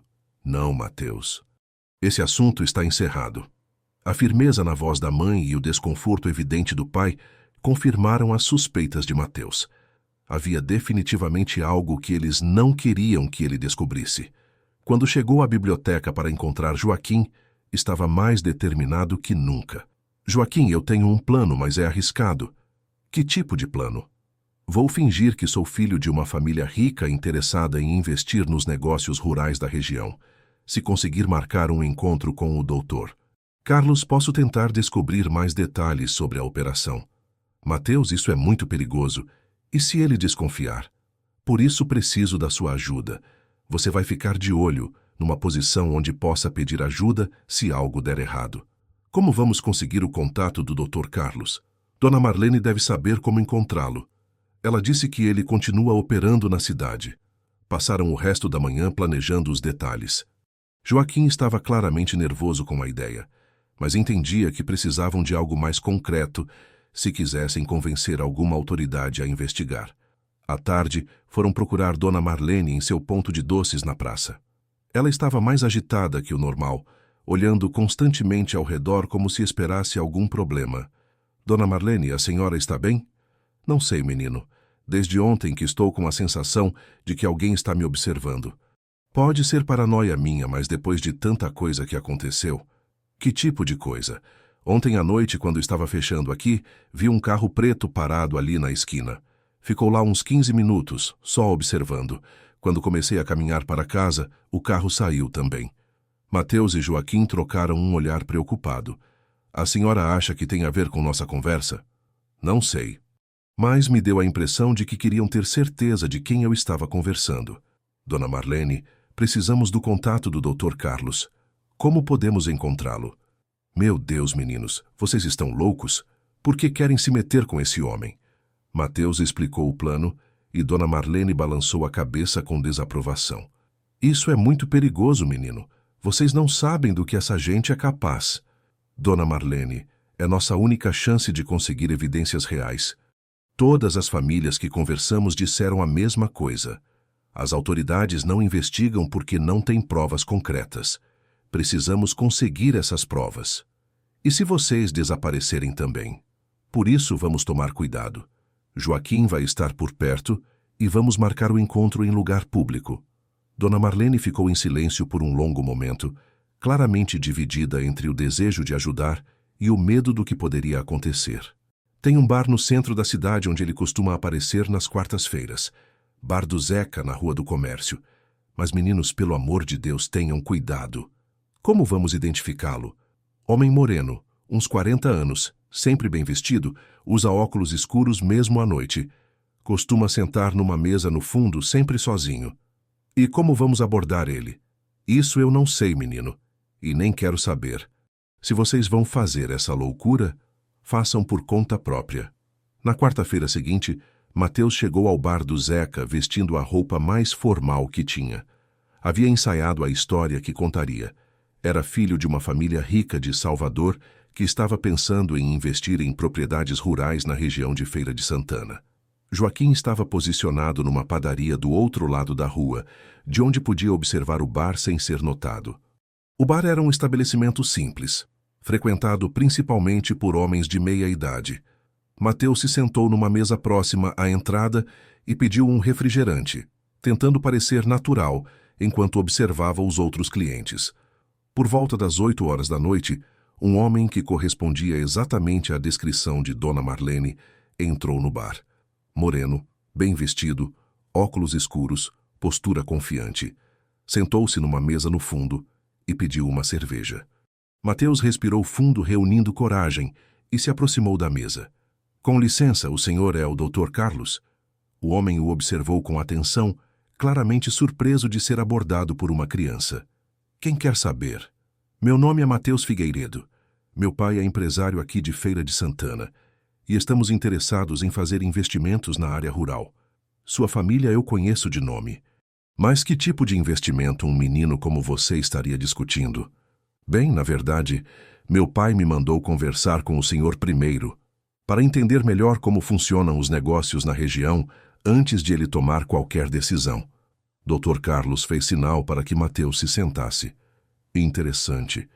E o que exatamente seu pai quer saber?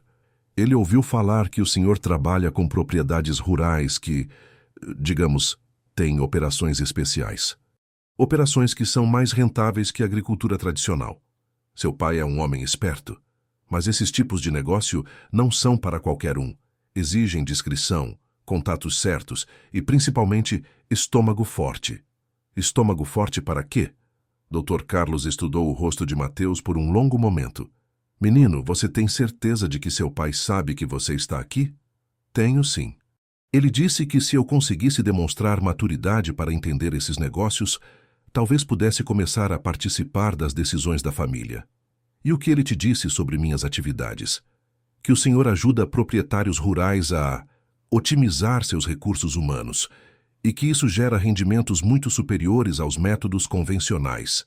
Mateus escolheu as palavras cuidadosamente, tentando soar conhecedor sem ser específico demais. Otimizar recursos humanos, doutor. Carlos repetiu com um sorriso. Seu pai escolheu uma forma delicada de descrever nosso trabalho. Poderia me explicar melhor como funciona? Olha, menino, esse tipo de conversa não é para se ter em bar. Se seu pai está realmente interessado, pode marcar uma reunião formal. Mas tem critérios a serem atendidos primeiro. Que tipo de critérios? Discrição absoluta, comprometimento de longo prazo e, principalmente, a compreensão de que alguns aspectos do negócio não podem ser questionados ou expostos. Entendo. E onde essas operações acontecem? Temos várias propriedades na região. A principal fica a uns 60 quilômetros daqui, numa área bem isolada. Fazenda Santa Rita, conhece? O coração de Mateus disparou. Estava conseguindo as informações que precisava. Já ouvi falar. É uma propriedade grande? Considerável. E muito bem equipada para nossos propósitos específicos. Que tipo de equipamentos? Dr. Carlos estreitou os olhos como se estivesse finalmente desconfiando das perguntas. Menino, você está muito curioso para alguém da sua idade. Tem certeza de que seu pai aprova essa conversa? Mateus sentiu o perigo se aproximando, mas tentou manter a naturalidade. Ele disse que eu devia fazer todas as perguntas necessárias para entender o negócio. É mesmo? Então não se incomodará se eu ligar para ele agora para confirmar. O sangue de Mateus gelou. Não havia como o Dr. Carlos falar com seu pai sem expor toda a farsa. Na verdade, ele está viajando a negócios. Só volta na próxima semana. Que conveniente. Dr. Carlos tirou um celular do bolso. Mas tenho certeza de que consigo falar com ele mesmo viajando. Qual o número? Mateus percebeu que estava encurralado. Qualquer número que desse seria desmascarado imediatamente. Sabe de uma coisa, acho que foi mal entendido meu. Talvez eu devesse voltar quando meu pai estivesse disponível para falar pessoalmente. Levantou-se da mesa, tentando disfarçar o nervosismo, mas Dr. Carlos segurou seu braço.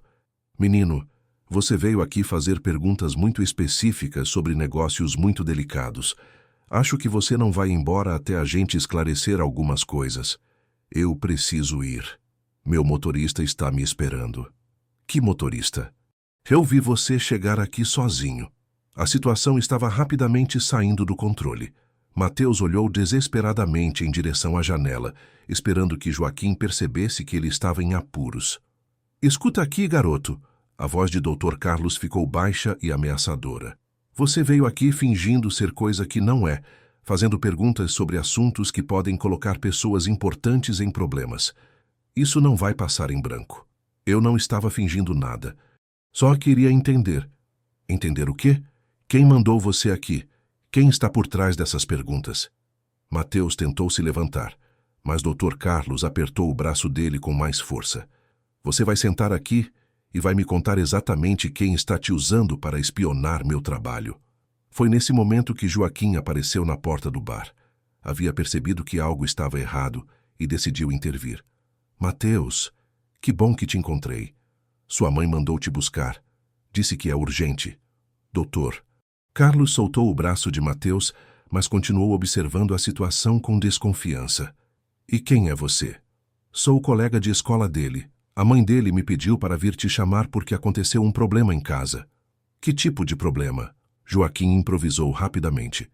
O pai dele teve que ir para o hospital. A mãe está desesperada, quer toda a família junta. A história soou convincente o suficiente para criar uma pausa.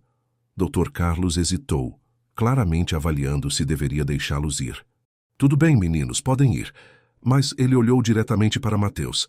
A gente vai continuar essa conversa em outro momento. Tenho uma memória muito boa para rostos.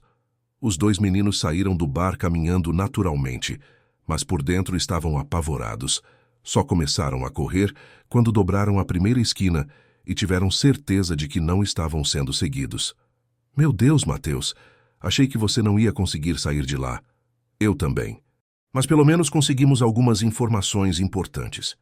Que informações? O nome da fazenda é mesmo Santa Rita, fica a 60 quilômetros daqui e Dr. Carlos deixou escapar que tem equipamentos específicos para os negócios dele. Mas ele desconfiou de você. Agora ele sabe que alguém está investigando. É verdade. Isso significa que vamos ter que ser ainda mais cuidadosos daqui para frente. Quando chegaram à praça, encontraram Dona Marlene esperando por eles, claramente ansiosa. Graças a Deus vocês estão bem. Quando vi o menino correndo para o bar, quase tive um infarto.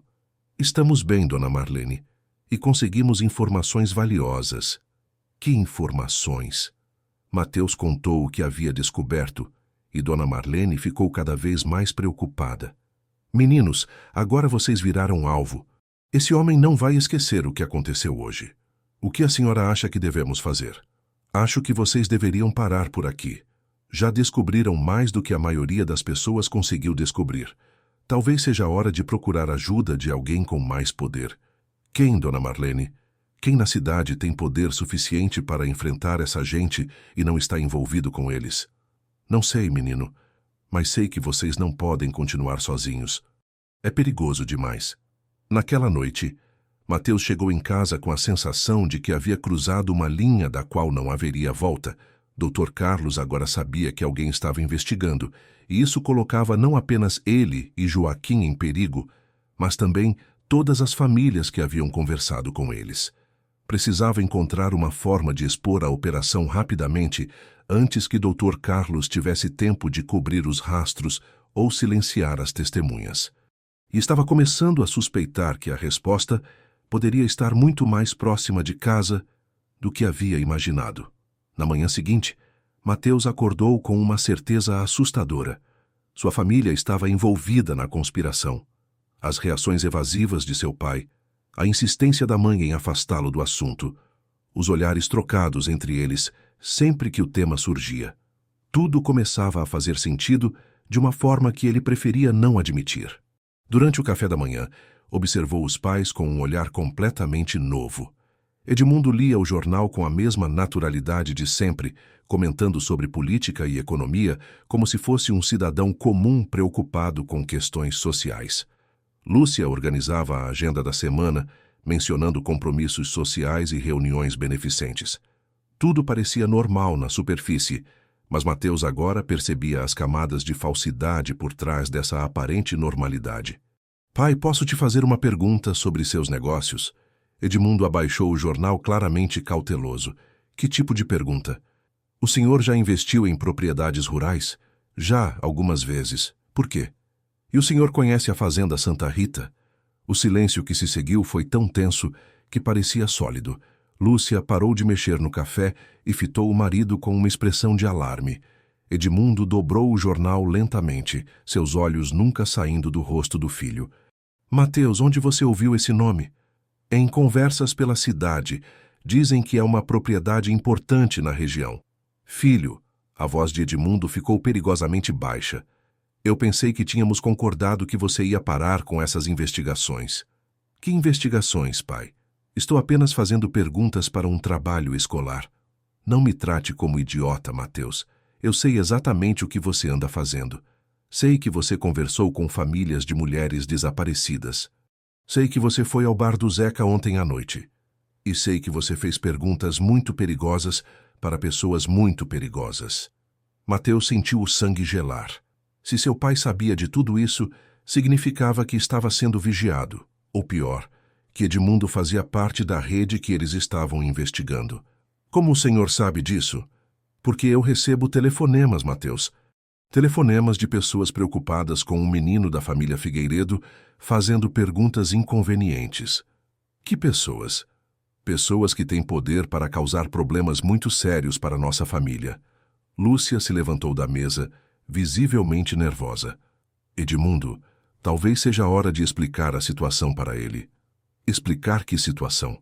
Edmundo suspirou profundamente, como um homem que finalmente foi forçado a confessar um segredo pesado. Mateus, senta aqui. É hora de você entender algumas coisas sobre como o mundo realmente funciona. Mateus obedeceu, mas manteve a postura defensiva. Filho, a vida não é como nos filmes ou nos livros.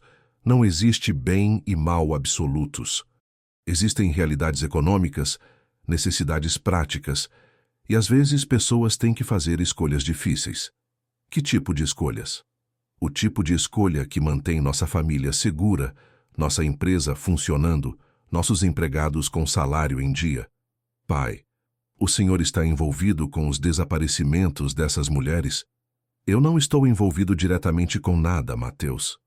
Mas às vezes, para manter nossos negócios funcionando, precisamos não fazer certas perguntas sobre as atividades de pessoas com quem trabalhamos. Isso não responde minha pergunta. Edmundo trocou mais um olhar com Lúcia antes de continuar. Alguns dos nossos investimentos passam por propriedades rurais que têm operações complexas. Operações que geram lucros significativos e permitem que mantenhamos nosso padrão de vida. E essas operações envolvem sequestrar mulheres pobres. Mateus! A voz de Lúcia soou escandalizada. Nós nunca sequestramos ninguém. Mas vocês sabem que isso está acontecendo e não fazem nada para impedir. Filho, Edmundo se inclinou para a frente. Você tem 12 anos. Não entende as complexidades da economia regional, as pressões políticas, as realidades sociais.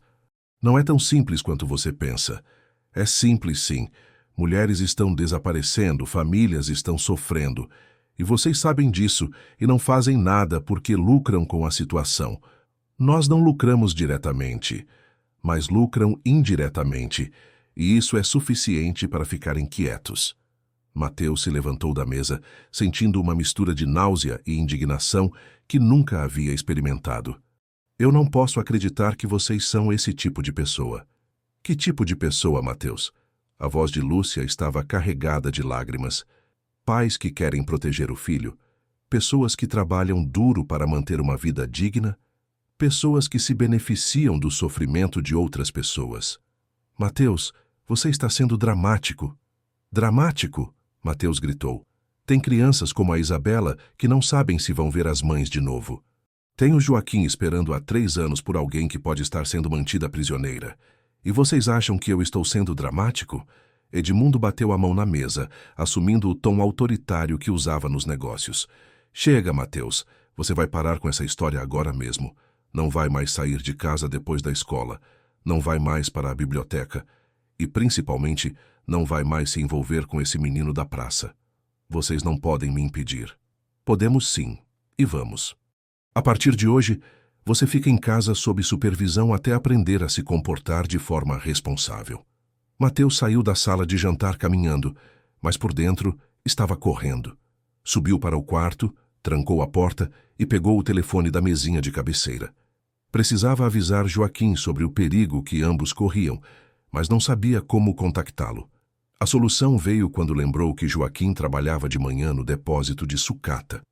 Esperou até seus pais saírem para seus compromissos diários. Inventou uma desculpa para a empregada doméstica sobre ter esquecido um material escolar importante e escapou de casa pelos fundos. 20 minutos depois, encontrou Joaquim organizando peças de metal no pátio do depósito. Joaquim, precisamos conversar, é urgente. Mateus, você não deveria estar na escola? Meus pais descobriram tudo.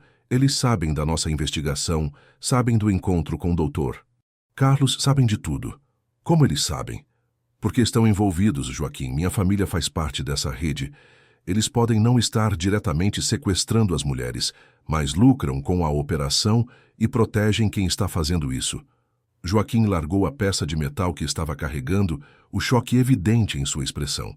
Seus pais sabem onde minha mãe está? Não sei. Talvez. Mas sei que eles não vão ajudar a encontrá-la. E agora? O que vamos fazer? Mateus havia passado o caminho todo pensando nessa pergunta. Vamos fazer o que devíamos ter feito desde o início. Vamos procurar alguém fora de Feira de Santana. Alguém que tenha autoridade real e que não esteja envolvido na conspiração. Quem? A Polícia Federal. Ou o Ministério Público Estadual.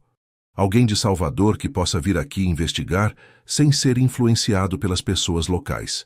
Mas a gente tem evidências suficientes? Temos testemunhos de 6 famílias. Temos o padrão claro dos desaparecimentos. Temos a carta da irmã da dona Marlene. E agora temos a confirmação de que pessoas importantes da cidade estão envolvidas na operação. Como vamos contatar essas autoridades? A Biblioteca Municipal tem internet. Podemos procurar os contatos e enviar um relato detalhado por e-mail. Joaquim hesitou. Mateus, se fizermos isso, não tem mais volta. Vamos estar denunciando gente muito poderosa, incluindo sua própria família. Eu sei, mas não posso viver sabendo que mulheres estão sofrendo enquanto eu fico quieto para proteger minha situação confortável. E se não der certo? E se eles conseguirem abafar a investigação mesmo sendo federal? Então pelo menos tentamos. Pelo menos fizemos o que era certo. Os 2 passaram o resto da manhã na biblioteca, elaborando um documento detalhado com todos os fatos que haviam descoberto. Incluíram nomes, datas, locais, testemunhas e, principalmente, o padrão sistemático dos desaparecimentos. Joaquim contribuiu com detalhes sobre sua própria mãe, e Mateus acrescentou as informações que havia obtido no encontro com o Dr. Carlos. Pronto, disse Mateus depois de revisar o documento pela 3ª vez. Agora vamos enviar para o Ministério Público Federal em Salvador e para a Superintendência da Polícia Federal. Tem certeza disso? Tenho. Com um clique, o relatório foi enviado. Não havia mais volta. Naquela tarde, quando Mateus chegou em casa, encontrou os pais o esperando na sala com expressões sombrias. Onde você esteve? Perguntou Edmundo. Na biblioteca. Mentira. A bibliotecária disse que você não apareceu lá hoje. Mateus percebeu que havia sido traído pela própria ingenuidade. Claro que seus pais verificariam sua história. Estava com Joaquim. Fazendo o quê? Mateus olhou para os pais por um longo momento. Podia continuar mentindo, tentando ganhar tempo, ou podia enfrentar a situação de frente. Denunciando vocês. O silêncio que se seguiu foi ensurdecedor. O que você fez, Mateus? A voz de Lúcia estava trêmula. Enviei um relatório completo para o Ministério Público Federal e para a Polícia Federal, com todos os detalhes sobre os desaparecimentos, sobre a Fazenda Santa Rita, sobre Dr. Carlos e sobre o envolvimento da nossa família na operação. Edmundo se levantou lentamente, seu rosto assumindo uma palidez que Mateus nunca havia visto. Você não faz ideia do que acabou de fazer. Fiz o que era certo. Você acabou de destruir nossa família, Mateus. Você acabou de colocar em risco não apenas nossos negócios, mas nossas vidas. Talvez. Mas quantas famílias já foram destruídas por causa do que vocês fizeram? Quantas vidas já foram colocadas em risco? Lúcia começou a chorar. Meu filho, você não entende. Essa gente não perdoa traições. Quando descobrirem que a denúncia partiu daqui, então talvez seja a hora de vocês mudarem de lado. Talvez seja a hora de ajudarem a investigação em vez de tentar proteger os criminosos. Edmundo caminhou até a janela e ficou olhando para a rua por um longo momento. É tarde demais para isso, Mateus. Nós já estamos envolvidos há muito tempo. Nunca é tarde demais para fazer a coisa certa. Para você talvez não, mas para nós, pode ser tarde demais. Naquela noite, Mateus foi para a cama sabendo que havia mudado o curso de sua vida para sempre. Não sabia o que aconteceria nos próximos dias, mas sabia que havia feito sua escolha. Havia escolhido a justiça em vez do conforto, a verdade em vez da segurança. E pela primeira vez desde que conhecera Joaquim, sentiu que estava à altura da coragem silenciosa que via todos os dias naquele menino, que nunca havia desistido de esperar por sua mãe. Na manhã seguinte, quando acordou, soube imediatamente que algo havia mudado. A casa estava silenciosa demais e havia uma tensão no ar que podia ser sentida fisicamente. Desceu para a cozinha e encontrou apenas uma das empregadas, que o cumprimentou com um nervosismo incomum. Onde estão meus pais? Saíram cedo, menino Mateus. Disseram que tinham compromissos importantes. Mateus sabia que não eram compromissos comuns. Provavelmente estavam tentando fazer controle de danos, conversando com advogados, alertando suas conexões sobre a investigação que estava por vir. Pegou o telefone e ligou para a escola, inventando uma desculpa sobre estar doente. Depois, saiu pelos fundos da casa e correu até a praça para encontrar Joaquim. Quando chegou lá, encontrou mais do que esperava. Joaquim estava no banco habitual, mas não estava sozinho. Dona Marlene estava sentada ao lado dele, e ambos pareciam estar esperando por alguma coisa ou alguém. Mateus, você chegou na hora certa, disse Joaquim se levantando. A Dona Marlene trouxe uma novidade incrível. Que novidade? Dona Marlene sorriu, e pela primeira vez desde que a conhecera, Mateus viu esperança verdadeira em seus olhos. Menino, você não vai acreditar. Ontem à noite recebi um telefonema. Era Conceição. Minha irmã está viva. Mateus sentiu o coração acelerar. Como? De onde ela ligou? Ela conseguiu fugir, menino, junto com outras mulheres. Elas estão escondidas numa cidade vizinha, com medo de voltar para cá, mas vivas. E a minha mãe? Perguntou Joaquim, com a voz trêmula de emoção. Sua mãe está com elas, Joaquim. Conceição falou que há meses elas planejavam a fuga. Sua mãe foi uma das que organizou tudo. Joaquim desabou no banco, cobrindo o rosto com as mãos. 3 anos de espera, 3 anos de incerteza. Finalmente tinham uma resposta. Onde elas estão exatamente? Perguntou Mateus. Numa casa de apoio para mulheres em situação de risco, na cidade de Castro Alves. Conceição disse que só voltariam para a Feira de Santana quando tivessem certeza de que era seguro. E como elas conseguiram fugir? Foi um plano arriscado, menino. Aparentemente, a Fazenda Santa Rita não é só uma prisão. É um local onde essas mulheres são forçadas a trabalhar em condições terríveis, praticamente como escravas. Conceição disse que conseguiram ajuda de um funcionário da fazenda que ficou com pena da situação delas. Mateus e Joaquim trocaram um olhar de alívio e determinação renovada. Dona Marlene, elas sabem que enviamos a denúncia para as autoridades federais? Sabem sim. Conceição disse que foi por isso que ela resolveu ligar. Ouviram no noticiário que ia ter uma operação da Polícia Federal na região e ela quis avisar que estavam bem. Então, nossa denúncia funcionou? Mais do que isso, menino. Conceição disse que elas têm informações detalhadas sobre toda a operação. Nomes, lugares, como funciona o esquema. Elas podem ser testemunhas fundamentais para desmantelar essa rede de uma vez por todas. Joaquim levantou a cabeça, os olhos ainda úmidos, mas brilhando com uma luz que Mateus não via há semanas. Quando eu posso ver minha mãe?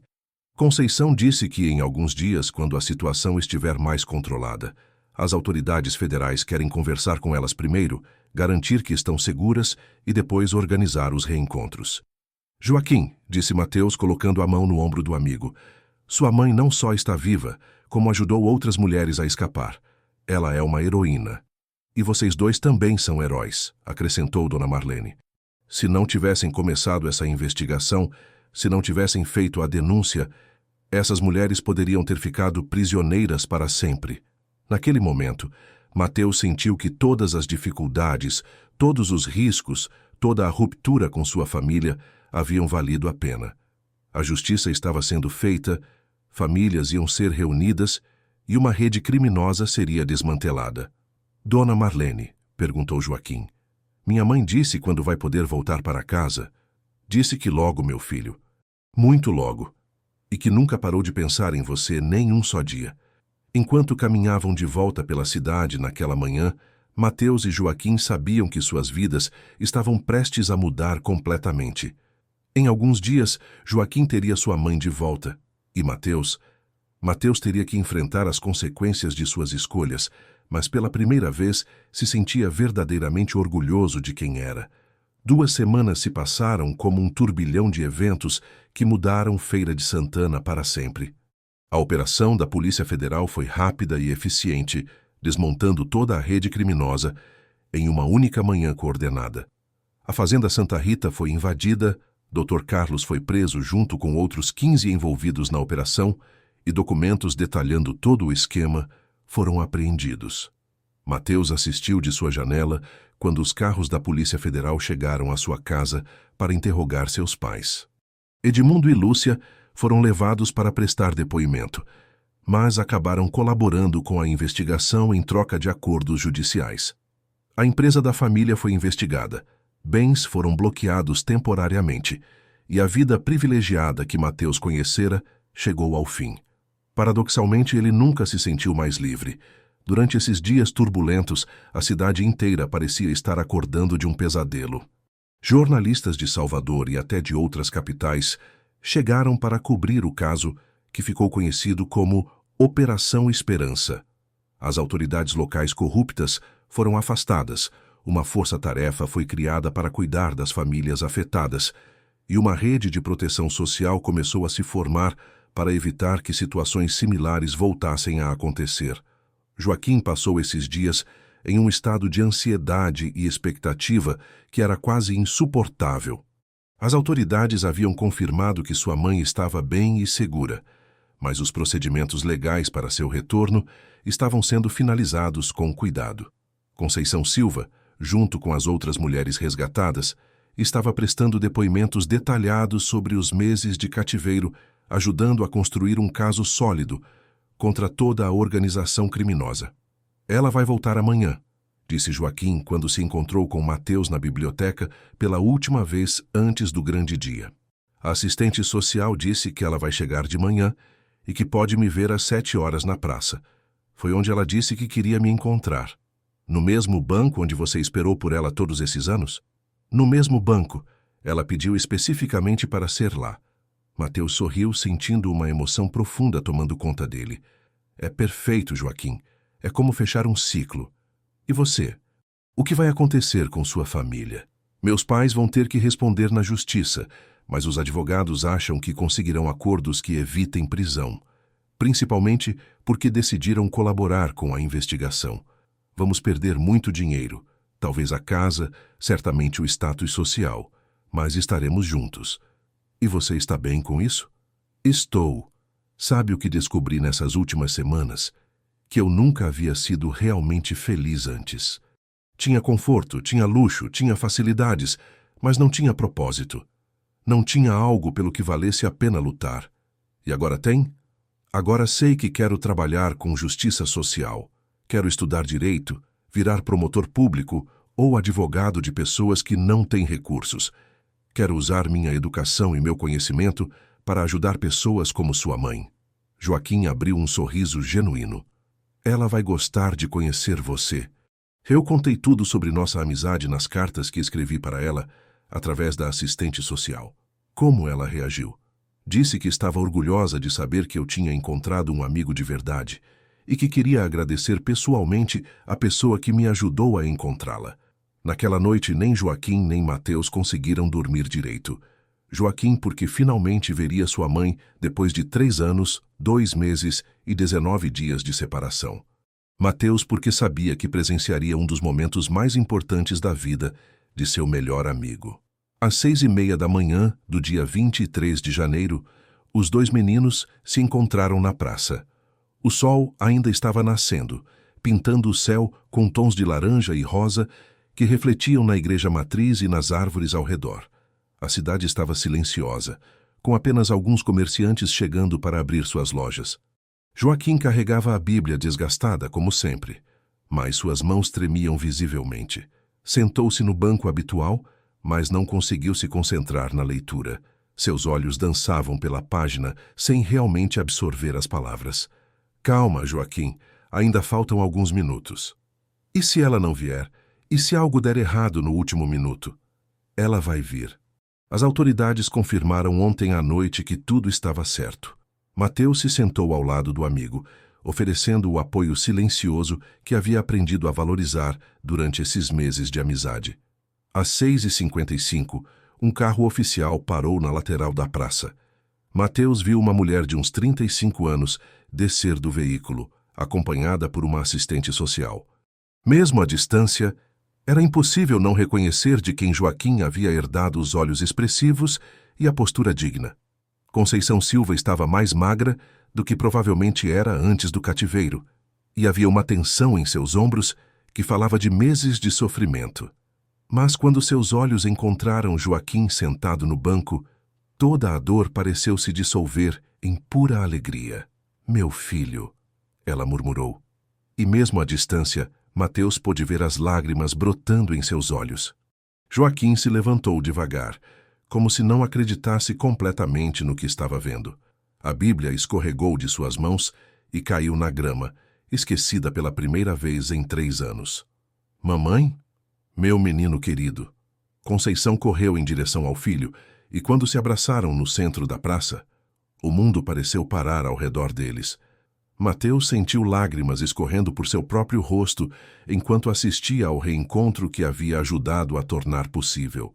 O abraço durou vários minutos, mãe e filho chorando e sussurrando palavras que só eles podiam compreender completamente. Finalmente, Conceição se afastou o suficiente para olhar o rosto de Joaquim, tocando seus cabelos, suas bochechas, como se precisasse ter certeza de que ele era real. Você cresceu tanto, meu amor. Virou um homem. Eu esperei por você, mãe, todos os dias, no mesmo horário, no mesmo lugar. Eu sei, filho. Eu sabia que você estaria esperando. Foi isso que me deu forças para não desistir. Conceição olhou ao redor e notou Mateus pela primeira vez, que havia se afastado discretamente para dar privacidade ao momento. Você deve ser o Mateus. Mateus se aproximou timidamente. Sim, senhora. É uma honra conhecê-la. Conceição deixou Joaquim por um momento e abraçou Mateus com força. Obrigada. Obrigada por não deixar meu filho desistir. Obrigada por acreditar nele quando ninguém mais acreditou. Dona Conceição, na verdade foi ele que me ensinou o que é ter fé e determinação. Vocês dois se ensinaram mutuamente, e isso é o que verdadeiros amigos fazem. A assistente social se aproximou delicadamente. Conceição, temos ainda algumas questões burocráticas para resolver, mas vocês podem ficar juntos o tempo que quiserem agora. Obrigada, doutora Sandra. Mas primeiro, preciso fazer uma coisa que prometi fazer há 3 anos. Conceição caminhou até onde a Bíblia havia caído, pegou o livro com cuidado e verificou se não havia se danificado na queda. Depois se sentou no banco ao lado de Joaquim e abriu o livro na página marcada. Esse era seu lugar, mãe. E sempre será. Mas agora é nosso lugar. Conceição começou a ler em voz baixa. Sua voz melodiosa misturando-se com a de Joaquim em uma harmonia que falava de anos de separação finalmente curados. Mateus ficou em pé a alguns metros de distância, testemunhando um momento de profunda restauração. Salmo 23. Murmurou Conceição. O Senhor é o meu pastor, nada me faltará. Deitar-me faz em verdes pastos, guia-me mansamente a águas tranquilas. Quando terminaram a leitura, Conceição fechou o livro e olhou para os 2 meninos. Agora preciso conhecer toda a história. Quero saber tudo sobre como vocês descobriram a verdade. Durante a hora seguinte, sentados no banco da praça enquanto a cidade despertava ao redor deles, Joaquim e Mateus contaram toda a jornada de investigação. Conceição ouvia com uma mistura de orgulho e preocupação, interrompendo ocasionalmente para fazer perguntas ou expressar admiração pela coragem dos meninos. Vocês correram riscos enormes, disse ela quando eles terminaram. Mas também salvaram não só a mim, como a mais de 15 outras mulheres que estavam na fazenda. Dona Conceição, como foi a experiência? Como vocês conseguiram escapar? Conceição hesitou, claramente ponderando o quanto deveria compartilhar com os meninos. Foi difícil, muito difícil. Mas o que me sustentou foi a certeza de que meu filho estava aqui esperando por mim. Todas as manhãs, quando acordava naquele lugar terrível, eu pensava nas 7 horas, pensava em Joaquim lendo sua Bíblia, e isso me dava força para aguentar mais um dia. E como vocês planejaram a fuga? Levou meses. Éramos 16 mulheres na fazenda, todas na mesma situação. Trabalhávamos de manhã até noite em condições muito ruins. Éramos vigiadas o tempo todo. Não podíamos sair da propriedade. Mas havia um funcionário, um rapaz jovem chamado Roberto, que ficou sensibilizado com nossa situação. Ele ajudou vocês? Sim. Roberto arriscou o próprio emprego e até a vida para nos ajudar. Ele conseguiu um telefone, passou informações para a polícia de Castro Alves sobre nossa localização e, numa madrugada, quando a vigilância estava menor, nos ajudou a fugir. E Dr. Carlos, ele estava na fazenda? Aparecia de vez em quando. Era ele quem gerenciava a operação, mas o verdadeiro chefe era outra pessoa. Quem? Um homem de Feira de Santana mesmo, um empresário respeitado, com conexões políticas. Foi ele quem foi preso como líder de toda a organização. Mateus e Joaquim trocaram olhares significativos. A investigação havia levado a descobertas ainda maiores do que imaginavam. Dona Conceição, e agora? O que vocês vão fazer? Agora vou reconstruir minha vida com meu filho. A prefeitura arranjou uma casa provisória para nós, um programa de assistência social, e estou procurando trabalho honesto. Joaquim vai voltar para a escola. Aliás, conseguimos uma bolsa integral numa escola particular, graças ao programa de reparação às vítimas. É verdade isso, Joaquim? Joaquim sorriu, ainda meio atordoado com tantas mudanças. É verdade. E Mateus, a assistente social disse que tem um programa para jovens que se interessam por justiça social. Talvez você possa participar também. Sério? Sério. O programa oferece estágios em órgãos públicos, cursos preparatórios para direito, tudo voltado para formar pessoas que querem trabalhar com justiça. Mateus sentiu uma energia renovada. Mesmo com todas as dificuldades que sua família enfrentaria, havia um futuro promissor se delineando. Dona Conceição, posso perguntar uma coisa pessoal? Claro, Mateus. A senhora chegou a perder a esperança alguma vez? Conceição pensou por um momento antes de responder. Muitas vezes. Principalmente nos primeiros meses, quando não sabia se Joaquim estava bem, se estava sendo cuidado, se ainda estava esperando por mim. Mas sempre que a escuridão tomava conta, eu lembrava das palavras que ele lia todos os dias nessa praça. Eu podia sentir a fé dele chegando até mim mesmo à distância. Como? O amor verdadeiro não conhece barreiras, menino. Nem de tempo, nem de distância, nem de circunstâncias.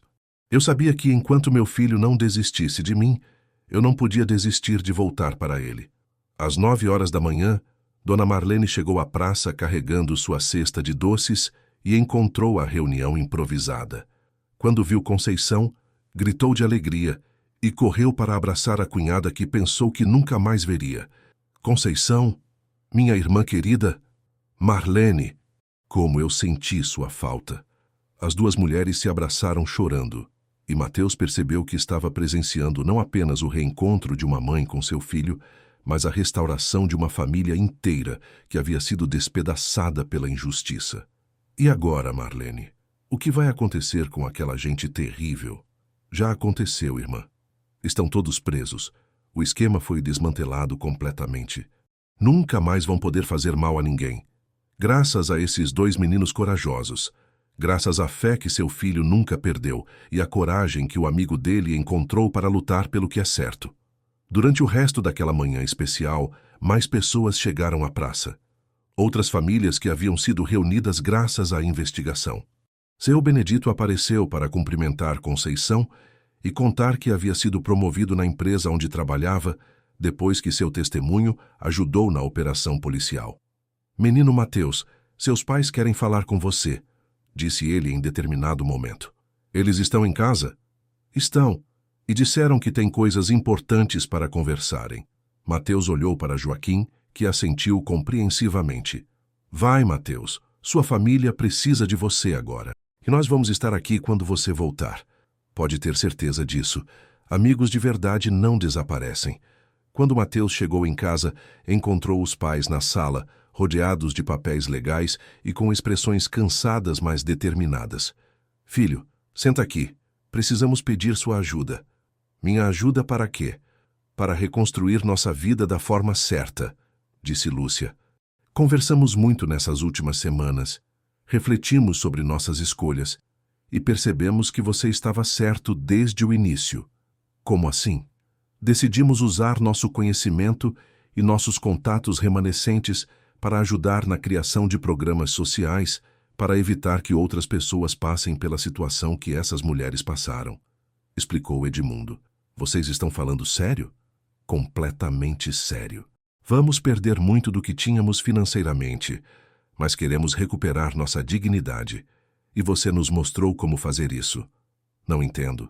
Você nos mostrou que é possível abrir mão de vantagens pessoais para lutar pelo que é certo, que é possível ser corajoso mesmo quando é difícil, que vale a pena fazer sacrifícios pela justiça. Lúcia se aproximou e abraçou o filho. Estamos orgulhosos de você, Mateus, orgulhosos do homem que você está se tornando. E queremos aprender com você. 3 meses depois, Feira de Santana era uma cidade transformada. Um novo delegado havia assumido a delegacia local, programas sociais robustos estavam funcionando para proteger populações vulneráveis e uma rede de apoio entre diferentes classes sociais havia se formado naturalmente. Joaquim estava de volta à escola. Desta vez, numa instituição de qualidade onde rapidamente se destacou academicamente. Conceição encontrou trabalho numa cooperativa de costura que havia sido criada com apoio de empresários locais que queriam contribuir para a reconstrução social da cidade. Mateus mudou de escola também, agora estudando numa instituição pública, onde se sentia mais conectado com a realidade da maioria dos jovens de sua idade. Sua família havia perdido muito dinheiro e status social, mas ganhado algo muito mais valioso, respeito próprio e o carinho genuíno da comunidade. Todas as manhãs, às 7 horas em ponto, 2 figuras podiam ser vistas na Praça da Matriz. Joaquim e Conceição, sentados lado a lado no mesmo banco, lendo juntos a Bíblia desgastada que havia sobrevivido a 3 anos de separação e solidão. Às vezes, Mateus se juntava a eles, especialmente nos fins de semana. Outras vezes, apenas passava de longe, sorrindo ao ver a imagem que representava tudo pelo que haviam lutado. Uma família reunida, a fé recompensada, a esperança justificada. A amizade entre os 2 meninos não apenas se fortaleceu, mas se tornou um exemplo para toda a comunidade. Juntos, criaram um grupo de apoio para filhos de vítimas de violência, ajudaram na organização de campanhas de conscientização sobre direitos humanos e se tornaram jovens líderes numa cidade que estava aprendendo a valorizar a justiça acima do poder. Sabe o que mais me impressiona? Disse Conceição numa manhã, fechando a Bíblia depois da leitura diária. O quê, mãe? Como duas crianças conseguiram fazer o que tantos adultos não conseguiram ou não quiseram fazer? Acho que é porque criança ainda não aprendeu que algumas coisas são impossíveis, respondeu Joaquim. Ou talvez porque vocês entenderam algo fundamental que os adultos às vezes esquecem, sugeriu Mateus, que havia chegado naquele momento. O que seria isso? Que a verdadeira coragem não está em não ter medo. Está em fazer o que é certo mesmo tendo medo. Conceição sorriu e abraçou os dois meninos. Meus filhos, vocês me ensinaram que a esperança é a força mais poderosa do mundo. Mais poderosa que o dinheiro, mais poderosa que a influência política, mais poderosa que qualquer forma de opressão. Como assim, dona Conceição? Porque foi a esperança que manteve Joaquim esperando por mim durante 3 anos. Foi a esperança que deu a você, Mateus, coragem para sacrificar sua vida confortável por uma causa justa. E foi a esperança que me sustentou nos momentos mais difíceis, sabendo que um dia eu voltaria para casa. Naquele momento, observando o movimento matinal da praça transformada, os 3 compreenderam que haviam participado de algo muito maior que uma simples investigação ou um reencontro familiar.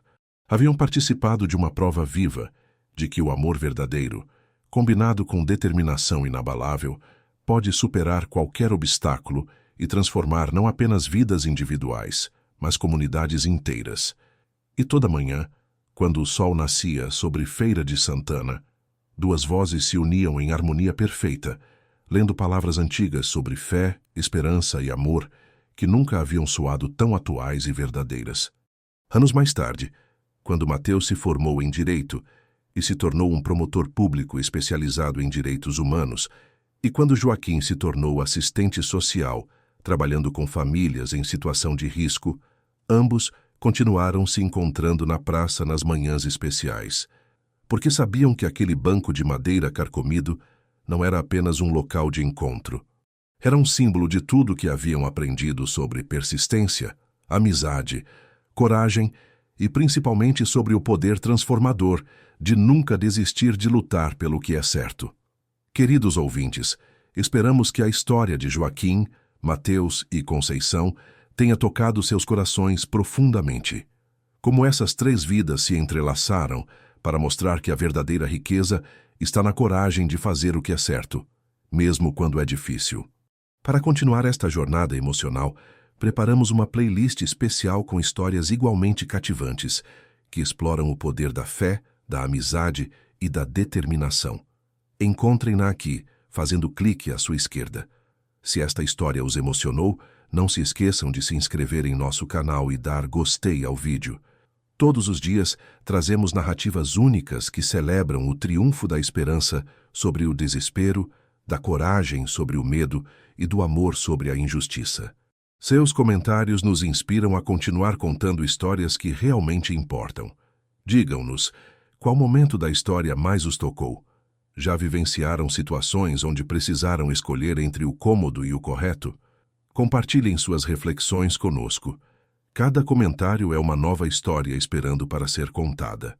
Nos encontramos em breve com mais narrativas que prometem mexer com suas emoções e inspirar suas almas.